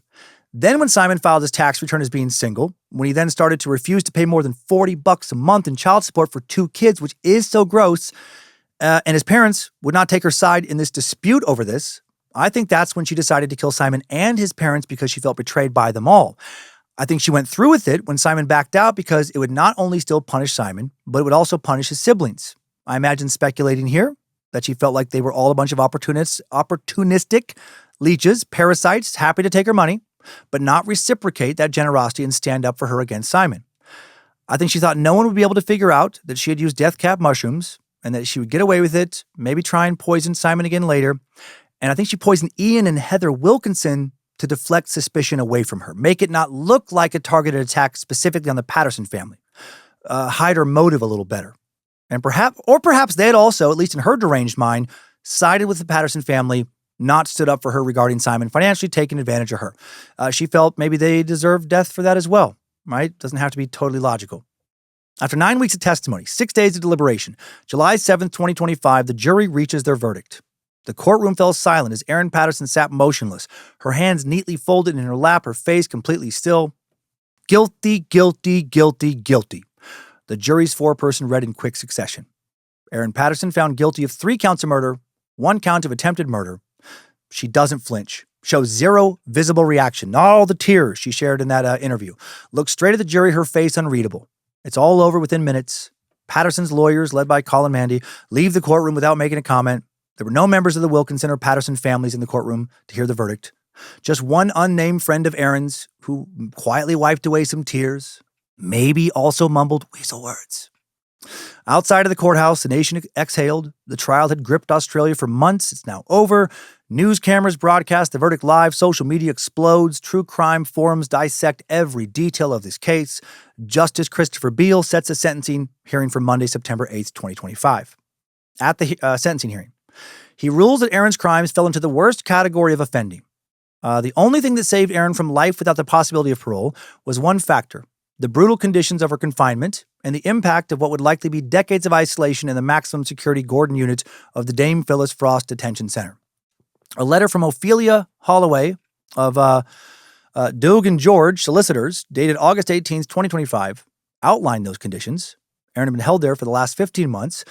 Justice Beale read the conditions aloud, addressing Erin directly. You have been kept in a solitary cell for upwards of 22 hours per day. Your cell is approximately 4 meters by 2.5 meters. Your meals and medicine are currently delivered through a flap in the cell door. There is a 2 meter by 2 meter concrete yard, which adjoins your cell and by which you can access fresh air, but you require permission to use it. You also require permission to communicate with the other prisoners in the Gordon unit. You have supervised in-person contact with your children once per month, and usually Zoom contact with them on Tuesdays and Saturdays, but not if you have had or are having in-person contact with them within a couple of days. The maximum period that a prisoner in the Gordon unit could have out of their cell on any given day is 4 hours, but that wouldn't happen very often. Theoretically, prisoners in the Gordon unit are able to access the prison library twice per week for 20 minutes at a time. You have not been able to do so because of staff shortages. And then Justice Beale moved on to why he was still giving her a lengthy sentence, saying, after learning from Simon on Sunday, July 30th, 2023, that some or all of your lunch guests had been hospitalized, you showed no pity for your victims. Instead of informing those treating the Pattersons and Wilkinsons that you had used foraged mushrooms, which you could have done without having to admit that you had deliberately poisoned their meals, you repeatedly denied foraging, insisting that the mushrooms for the beef Wellington were sourced solely from Woolworths and an Asian grocery. We will never know whether revealing the use of foraged mushrooms would have made a difference, but the administration of the drug psilocybin, which is a specific antidote for death cap mushroom poisoning, was not commenced on July 30th, 2023, because at that stage, the evidence regarding the type of toxin was inconclusive. Finally, and most importantly, your offending involved an enormous betrayal of trust. Your victims were all relatives by marriage. More than that, they had all been good to you and your children over many years, as you acknowledge in your own testimony. Not only did you cut short 3 lives and cause lasting damage to Ian Wilkinson's health, thereby devastating the extended Patterson and Wilkinson families, you inflicted untold suffering on your own children, whom you robbed of their beloved grandparents. I know, it's so fucking gross in so many ways. Victim statements were also read, in total 29 different impact statements. In her statement, Ian Wilkinson's sister Dorothy Dicker, last name noted and appreciated, questioned how anyone could sit there and watch those 4 kind and caring people eat that meal. Ian and Heather's son David talked of his mother being desperate for water, which she was not allowed by medical staff, saying her insides were burning David talked of his father's tortured appearance, his black lips, gaunt face, pained and serious expression.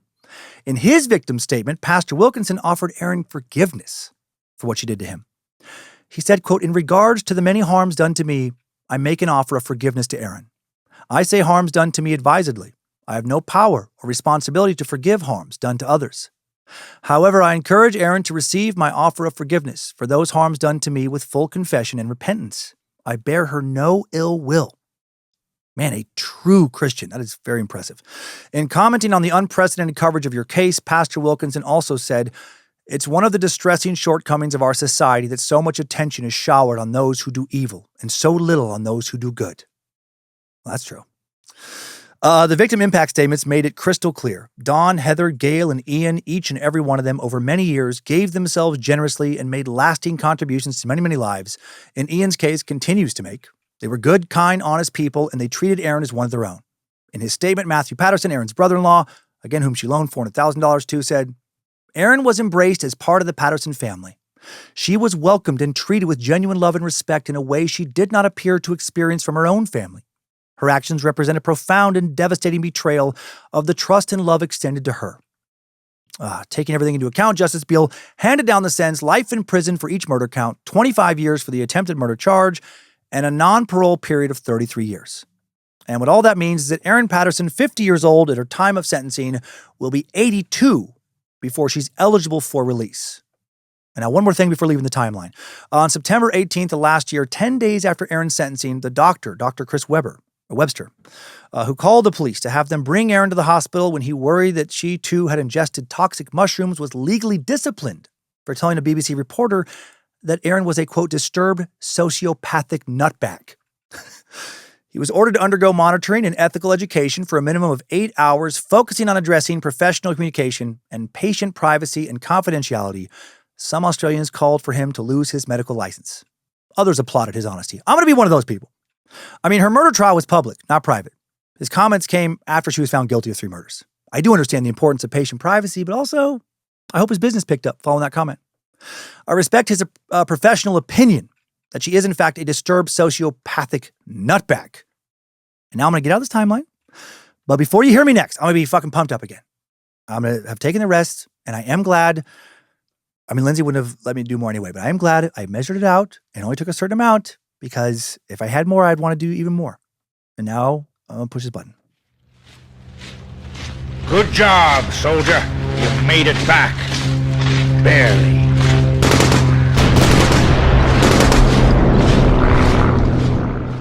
Before moving forward, today's episode is brought to you, of course, by Whipple Death Cap Cocaine Edition.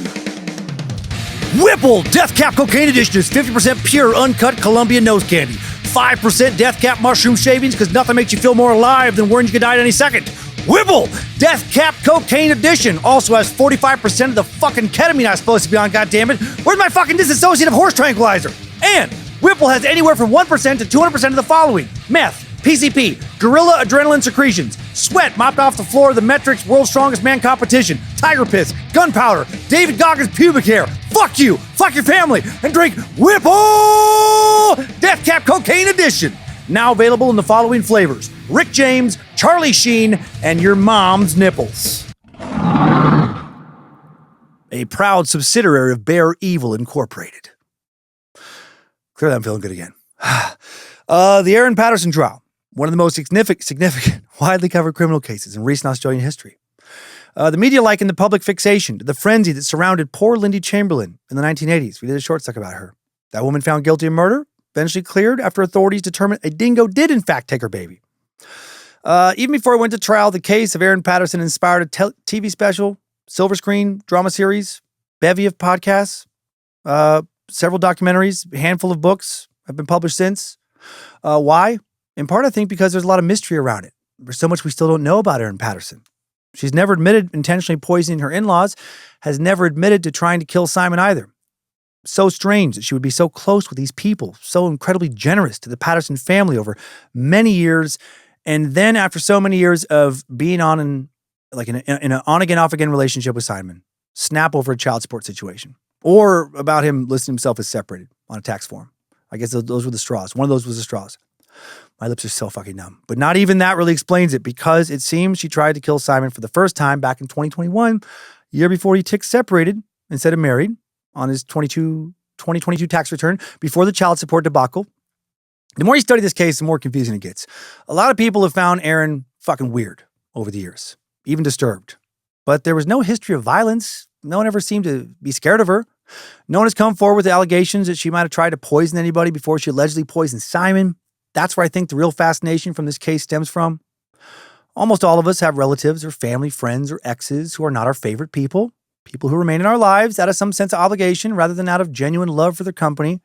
People who we might, share a meal with more out of a feeling of not wanting to be rude, not wanting to hurt their feelings, as opposed because, we really want to have a meal with them. Many of us have had on-again, off-again relationships. People who we might share a meal with because they want closure. We dread going, but we still go. That's very relatable. And it's crazy to think that one of these people could, for whatever reason, out of the blue, just fucking poison us. Or that someone that we actually do enjoy grabbing a meal with could do that. Somebody we don't even know very well, who've never had any uncomfortable run-ins in the past with could do that. That's scarier in a way than someone snapping and coming at you with a gun or a knife, right? In that scenario, you can at least try and run and hide or fight back. But what if they're so much sneakier? What if you never see the lethal strike coming? What if it shows up not as a bloodthirsty, violent attack, but as a delicious serving of beef Wellington? That's so scary because it leaves all of us feeling vulnerable. I feel like I'm not saying any of this in the tone I should. It's impossible for me to do that right now. I mean, when was the last time you ate something cooked, made by somebody else? A spouse, a parent, a friend, a coworker, some stranger from the farmer's market, somebody at the fast food place. They could get death cap mushrooms and just fucking sprinkle it into your taco. Anyone can snap. Anyone can trick you into thinking that they're harmless with their fucking weasel words. But really, they're a killer. And I don't like that. I don't like thinking about any of that stuff. Let's go to the takeaways. Timesuck Top 5 Takeaways. Number 1, death cap mushrooms, native to Europe. Death cap mushrooms arrived in Australia by accident. First confirmed in Australia in the 60s. Likely were around undetected for longer than that. Death cap mushrooms grow near oak trees and only appear above ground for a couple weeks, actually, before they start to decay. Death cap mushrooms contain toxins that stop the production of protein in liver cells, and the cells begin to die, leading to possible liver failure and death. I don't want to be thinking about any of this on my next room trip. Treatments are available, but none of them are 100% effective. The death cap mushroom is responsible for 9 out of every 10 mushroom poisoning deaths. While just one mushroom can kill an adult, death caps are said to taste pleasant, look similar to edible mushrooms used in cooking. The innocuous look, feel, taste of a death cap mushroom means it can be hard for someone who has eaten one to know they've been poisoned. Number 2, Simon Patterson told investigators he believed Erin had tried to poison him 3 times starting in 2021, though the jury not allowed to hear that testimony. First time, after eating a pasta dish Erin brought him. He got hospitalized for 5 days. Second time, May of 2022, after eating some fucking chicken curry that Erin made for a camping trip, he collapsed, ended up in a coma. Spent 3 weeks in the ICU, 16 days in a coma. Underwent some emergency procedures, technically surgeries. His family was twice told to say their goodbyes to him. Third time in September of 2022 after eating a vegetable wrap. Simon suffered a seizure and paralysis. Despite those repeated hospitalizations, Simon did not immediately connect the dots. And it wasn't until a family friend who was a doctor suggested he keep a food diary that he started to suspect Erin was poisoning him on purpose. He feels like, never mind. Number 3, Erin originally said that she bought the mushrooms from a Woolworths and an Asian grocery, but later she changed her story when the Asian grocery store explanation became untenable because death cap mushrooms cannot be cultivated commercially, and there were no other reports of people getting ill or dying from mushrooms bought at Asian grocery stores. She shifted to a new account that foraged mushrooms had ended up in a container with Asian grocery store mushrooms. That makes it sound like the mushrooms themselves are Asian. And then accidentally ended up in a beef Wellington. Number 4. I feel like I'm more high right now than I was earlier. Erin told her lunch guest that she might need cancer treatment in the coming weeks or months for an issue she'd had a year or two earlier. During cross-examination, she denied saying it was terminal cancer, but admitted to leading them to believe she needed treatment. Her defense team offered an explanation. Erin was actually planning gastric bypass surgery, was too embarrassed to tell the truth. But according to prosecutors, the Einrich Cosmetic Clinic did not offer that surgery. And she's caught in a lie. She shifted her story, Maybe it was liposuction instead, she said. I don't know if I mentioned that earlier. Prosecution called that the cancer lure, a fake diagnosis designed to ensure victims showed up for lunch and then all the kids would not be present for the meal. And number 5, new info. More evidence used to convict Erin at her trial and a glimpse of her life behind bars. The day after the deadly lunch, she took her son to a lesson for flying his toy rockets, which was canceled not long before they were due to arrive. Despite that trip, she made a stop at a gas station, and CCTV footage shows Erin Patterson exiting her car before entering the building, then walking into a bathroom, and then 9 seconds later, walking back out. Told the jury she went into the toilet to dispose of soiled tissues she had used after she made an emergency roadside stop to relieve herself. I guess she just didn't wash her hands. Why not? If you're not going to wash your hands, why not just throw that shit in a trash can outside? The prosecution alleged she went into that bathroom as a part of her fucking act to pretend to have diarrhea, which out with a 9-second trip, clearly she wasn't suffering from, or she has the fastest butthole in Australia. Also, according to 7 News Australia, while incarcerated awaiting her trial a few months before she was sentenced, a fellow inmate accused Erin, that's right, of tampering with her food, of making a meal for her, and of getting very sick after eating a meal Erin had made. If she's still at it? And who would eat a meal she made after knowing why she was in there? Okay. Timesuck Top 5 Takeaways. Well, thank you to the Bad Magic production team for helping to make Timesuck. Thanks for listening to this 500th episode called Blowing Through the Mushroom Murders. I had fun. Obviously, I had fun. I don't know if you guys had fun. Maybe you're like, ooh, shame on you. I'm aware of that intellectually, but I don't care in this moment because I feel so good. Thank you to the Bad Magic Productions team for helping making Timesuck. Thanks to Queen of Bad Magic, Lindsay Cummins, for standing by today for safety, for being here for the past 500 weeks. She's great. All the months that led up to conceptualizing the show before any episode was ever released. She was so patient. Thanks also to Logan Keith helping to publish this episode, designing merch for the store at badmagicproductions.com. And he's been fucking killing it on Nightmare Fuel recently. The whole time, but he keeps getting better. Thank you to Laura Woods for her research. I think she's Australian. Thanks to All Seeing Eyes for still moderating the Cult of the Curious private Facebook page. After all these years, I don't know why I'm laughing. The Mod Squad, thank them for making Discord cool. You know, Timesuck subreddits and Bad Magic subreddit people, they're good. And now let's head on over to this week's Timesucker updates.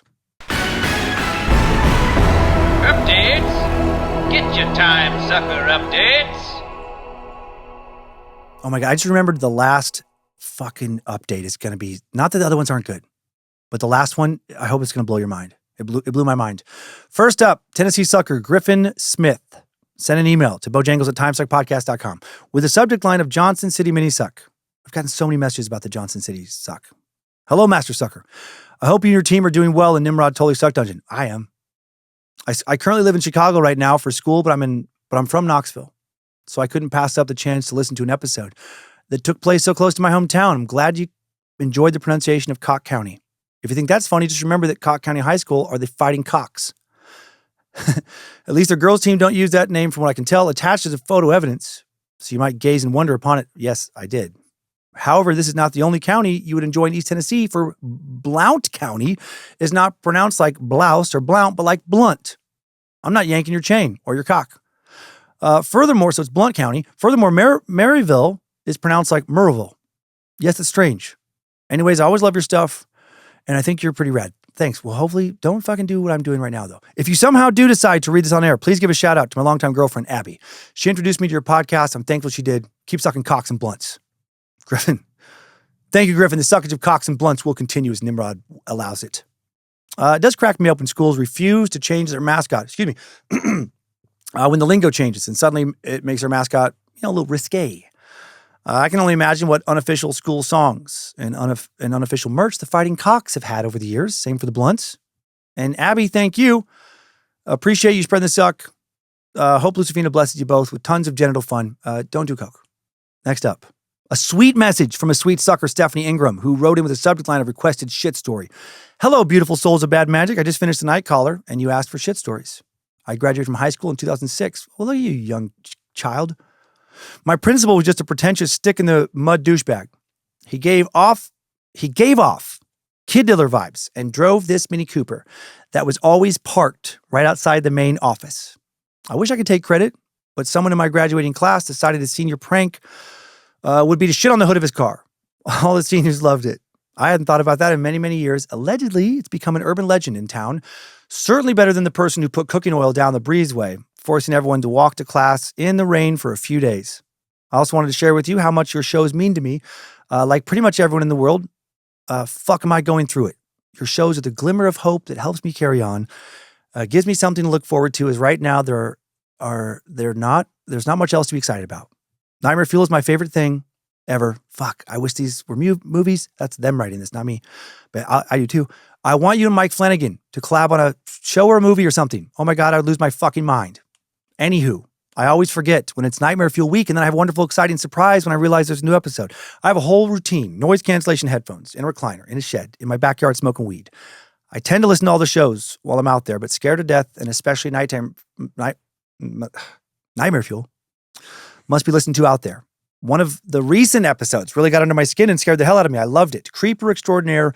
I don't remember what episode exactly, but it was something to do with a shower. Oh yeah. And I was in San Francisco with fog. And you weren't there. It was there. The doors to the shed were open. I was in the shed alone. The yard was very foggy. It was right around dusk. Every time there was a knocking sound effect, I just about jumped out of the recliner. Felt like someone was knocking on the wall of the shed behind me. When my husband came out to the shed, I would about died of fright, not hearing him coming at all. I ended up throwing on the Hamilton soundtrack after the episode ended to get a different headspace before walking across the backyard into my house at night. I also sometimes forget Nightmare Fuel is not a movie or TV show yet, or real people, and will be Googling pictures. Oh yeah, dummy, you're not listening to Timesuck. Please never stop being you. I never thank you enough for what you've given me, Steph. Steph, I hope you're not disappointing me right now. I'm so glad you're loving the content. I still love getting spooked from a good, scary story. Been needing to consume more horror content to stay inspired lately. I'm excited to see Hokum when it comes out, starring Adam Scott. I like what the Irish director and writer Damien McCarthy did with Oddity and Caveat. Now he's given more of a budget. Also, if you haven't seen the anthology series Them on Amazon Prime, I thought it was so fucking good. Also just saw Bride in the theater. Not scary, not traditional horror. I think it's technically a gothic romance, but I found it to be a really pretty film, like a work of art. I'm going to be focusing more on horror in the coming years, and it would be a dream to get something filmed. But I'm already happy. Mike Flanagan, he's great. Especially loved Haunting of Hill House. Yeah, thank you again. Thanks, just you guys. So many people. Some of you guys, you're so nice. Next up, a message from an educated sack, a doctor, Rosa Town, who sent in. Oh, you're gonna be disappointed in me, Rosa. Sent in a message with the subject line of Lavelle's Thrive supplement ended my friendship. Dear Dan, I've been a Timesuck listener since the pandemic, and 3 out of 5 stars wouldn't change a thing. You single-handedly got me through writing my psychology research to doctorate during the many lockdowns in the UK. I'm now Dr. I love that, Dr. Town. Think about that. If you get mad at me for what I'm doing now, think about good times. I love your irreverence, but also openness to learning about and understanding the world. I wish there were more people like you on this earth. That's so fucking nice. I felt inspired to write in after your episode on Chris Watts. Really well researched, by the way. A lot of people were mad about my pronunciation of Shanann. It's so fucking complicated. There's so many opinions on the internet about how it's said. It's been enormously cathartic to hear your resulting jokes about Thrive, which I have a disturbing personal connection with. If you're not thriving, you're dying. My close friend from college, we both went to Smith. Oh, that's cool. One of the 7 sisters. I stayed in touch as we drifted across the country and eventually world. Started our careers after we graduated. She's always been an interesting person, Very intelligent, but also nonconformist. At one point, she started up a substantial social media following for doing horse yoga, which kind of sums her up. What the fuck is horse yoga? During the first lockdown, I was in the UK working on my doctorate, and she was back in the States working as a yoga teacher and running a farm in Virginia. I was vaguely aware she had started her own business, but didn't know what this entailed until one day out of the blue, she responded to my Instagram story to try and sell me Thrive, of course. This was your typical, hey, girly message, followed by an empathetic sentence or two about the state of the world. And then, would I like to support her small business by buying the most amazing supplement which will change my life, make me less tired, also inexplicably make my hair grow longer, stronger, and thicker? As someone who has naturally thick hair, I was skeptical. That is funny. Oh, you want your hair thick? Fuck, it's already thick. I responded saying I wasn't interested in the product, but I was interested in her and how she was doing. She took that badly, saying I was not supporting her and I was letting her down, and she thought I was a better friend. I don't like your friend right now. Rosa, fuck this lady. I was genuinely creeped out by the whole encounter, but decided to put it behind me while I focused on my research. Months later, I noticed she had reposted a series of stories from a MAGA influencer who was blaming her child's autism on vaccines. Sounds on brand. My research focuses on young people and developmental psychology, and I have a lot of experience working with children with autism and other neurodevelopmental conditions. I know how dangerous these views can be for both children, families, and the wider public. The stories alarm me. Yes, thank God. Especially knowing my friend is an intelligent, well-meaning person, and I reached out to her to tell her as much. I shared research with her that confirms there is no link between vaccines and autism. I gently asked her to take the stories down. She blocked me. I've always wondered if the entry point for extreme bodily autonomy / anti-vaccine / raw camel milk seriously views for my friend was becoming a Thrive salesperson. The true evil of these MLMs is that they prey on people's fears and vulnerabilities. Fuck yes. Given a simple answer to yes to complex questions, all in the name of making a quick buck. I know I fucking hate these motherfuckers. Your approach to Thrive on your podcast will likely make someone think twice before they become involved with this company and others like it. Thank you for doing what you do, and I appreciate you. By the way, all the research on Whipple says it's safe for human consumption. Warm wishes, Dr. Rosa Town. It's fucking so cool to be a doctor. I mean, not that I know. I'm not a doctor. Dr. Town, I would be so proud of that. I would be so proud of myself if I was a doctor. It's a great doctor's name, by the way. Dr. Town sounds extra doctorally or something. I don't know if Dr. Cummins has a good ring to it. I don't think it does. You're right about MLMs. The obsessive dedication they ask for is disturbing. And the simplistic view. This is just these fucking patches are going to fix everything. That energy always bothers me. An acquaintance of mine at the gym, he's a nice guy. He's had that energy lately, though. But with peptides, Jesus Christ, that's all he talks about. Like, dude, I fucking get the excitement, but take it down a notch. Yeah, they're cool, but maybe we don't all need to be on them all the time. For a guy who just did this episode on blow, this might sound insane, but I think with a lot of health-related supplements like energy patches, are you supposed to be that amped up all the time? Probably not. Probably not healthy. I feel fucking great now. I'm not going to start doing blow every day. I mean, fucking Lindsay would murder me, and it would be a terrible example, but you're not supposed to feel like this all the time. It's not natural. Molly's probably my favorite drug in terms of how happy it makes me, but the happiness comes at a price. The more you use, the worse you feel later. I know this is going to make me not feel great tomorrow in my brain a little bit. With shit like Thrive, I worry about that, right? Yeah, you might feel fucking awesome on some of their patches, but how good are you going to feel when you finally stop taking them? Or you can't afford to take them? How dangerous is it to continually take that shit? There's not enough regulation there. We all want to feel our best. I know some of the stuff isn't helpful. A lot of it, though, is snake oil that is going to do more harm than good in the long run. And again, thank you for what you do. What a noble profession you've chosen. I might influence some lives, but you will save lives. And that's better. How many girls will you inspire to follow in your footsteps too, right? How many others will, period will you inspire? I'm so fucked up right now. I actually thought I wrote in my notes, how many others will your periods inspire? I was like, what the fuck? Why would I write that? But how beautiful to be part of that cycle. And thank you for writing in. And now for one last one. I added this last minute. It just came in this morning. It's one of the greatest messages I've ever received in almost 10 years. A mystery sack or fictional character come to life, Bob Bounty, sent in a message with a subject line of just a regular listener checking in, hail Lucifina, and then check this shit out. You clicked it, you absolute fool. I'm in your inbox. Stop adjusting your glasses, Cummins. It's Bob. You think you can just filter out Bob's Bountiful Bonsai Fruit.biz? You think a few lines of code and a mark as junk button can stop the relentless march of microbotany? I know you've been screening my emails, Dan. I can smell the cowardice all the way from my hyperbaric greenhouse. I've spent the last 6 months in a dark, heavily tarped basement, crossbreeding a miniature pomegranate with a Venus flytrap. It bites back, Dan. It has teeth, and it tastes like pure, unadulterated citrus vengeance. The FDA tried to shut me down. The local zoning board called it a level 4 biological hazard, but they can't stop the harvest, and neither can you. The site is live. The relaunch is complete.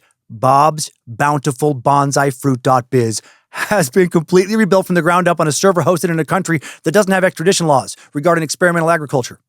I demand you tell your little cult to open their wallets, tell them to buy the biting pomegranates, tell them to buy the micro kiwis that vibrate when you hold them, tell them about the bonsai coconuts that are mathematically calibrated to be just hard enough to shatter a human molar. You will read this domain on the podcast, Dan, Bob's Bountiful Bonsai Fruit.biz. Say it with your mouth, or so help me, Lucifina. I will find out where you walk those dogs of yours, and I will seed the grass with microscopic flesh-eating pineapples. We are bound together by the soil, Cummins. Acknowledge the harvest. Bob. Holy shit. Bob has gone full mad scientist. And this website is 100% real, and it is fucking glorious. You can really now go, and we don't know who did this because the email just comes from the website. We don't know the real name. Bob's Bountiful Bonsai Fruit.biz. I have to drink some water. I'm so sorry. It's a real website. You go on it. It looks like a pirated site. Flashing thing. I am back. The gag order has been mulched. Listen up, citizens. After years of dodging federal injunctions and accidental greenhouse fires, the signal is finally unkillable. It says some more stuff. Enter this orchard. You click it. Oh my God. There's so many banners and pop-ups. Why? Congratulations, Meat Sack. It says you've been selected for a free a Whipple. Fuck your sleep. Push through the wall. And then when I hit close, it says you can't quit Whipple. Another pop-up. Fuck your excuses. Push. Then I click I submit. And then something else pops up. Showbiz. A little spinning thing. We're giving away exactly free. What? We're free pins and needles with, it's spinning, so it's hard to read, with every order. I say no, thank you. I have to follow the spin, click that. And then another thing, mother, those apples are on sale. That comes up. Oh my God. Then another pop-up. Don't look under the bed. The shadow people are buffering. I click turn on the lights. Urgent alert. Another pop-up. Have you seen my soft peeling knife? I'm just a Soviet grandfather. I need it for the apples. I click I don't know anything. What is big deal? You refuse grandfather, now a wrestle. I click tap out. Fucking Yamo Be There pops up. Oh my God. I didn't even think of that. I'm going to play that again. Listen, there's so, guys, if you like the silly stuff from this show, you got to check this out. There's nothing actually for sale there. Bob's Bountiful, fake sale. If I click buy it now, $500 cash only Widowmaker apple. It says access denied, system error, card declined by the Illuminati, the lizards no. Then I click I will pay in blood. Oh, fuck. Guys, thank you so much for making this ride so fun. I know it's morphed over the years. I know it's changed. I've changed, right? I think that's how you're supposed to go in life. I know some content creators, maybe there's it's easier with them because they just kind of, they come up with the formula and they do the same thing forever and their opinions don't really change as they go on. And there's comfort in that. And I know some people have left because my opinions have shifted on certain things as I've taken new information. But they're always, I hope those of you listen, I hope you understand that whether I'm ragging on a religious thing or a politician, it actually does come from a place of, I don't want people to be taken advantage of. I don't want people to be harmed. I want everyone to have an equal playing field. It actually does come from a good place. And I think so many of you get that and you've changed my life. It's been amazing. Thank you so much, everyone, for making this ride so fun. And let's get out of here. Thanks, time suckers. I needed that. We all did. If I felt more emotionally capable right now, like I feel these things intellectually, but it's hard for me to feel these things right now.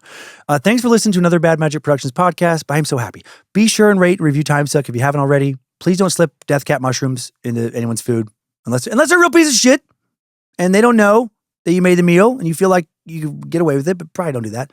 And don't do coke. And keep on sucking.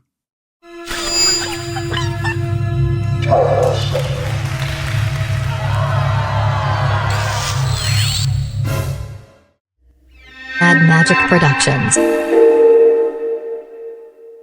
I'm so glad right now that I don't have more of this stuff. Don't do it. For real, don't do it. Like, do acid. Yeah, do acid. Do do mushrooms. Psilocybin mushrooms. Do fucking try Molly in a careful way, but definitely test it for what is it called? Fentanyl. Stay hydrated. But you don't need to do cocaine. Does it feel really good? Of course it does. That's why people do it. But it is addictive, and it doesn't last a long time, and you just keep wanting to do more and more.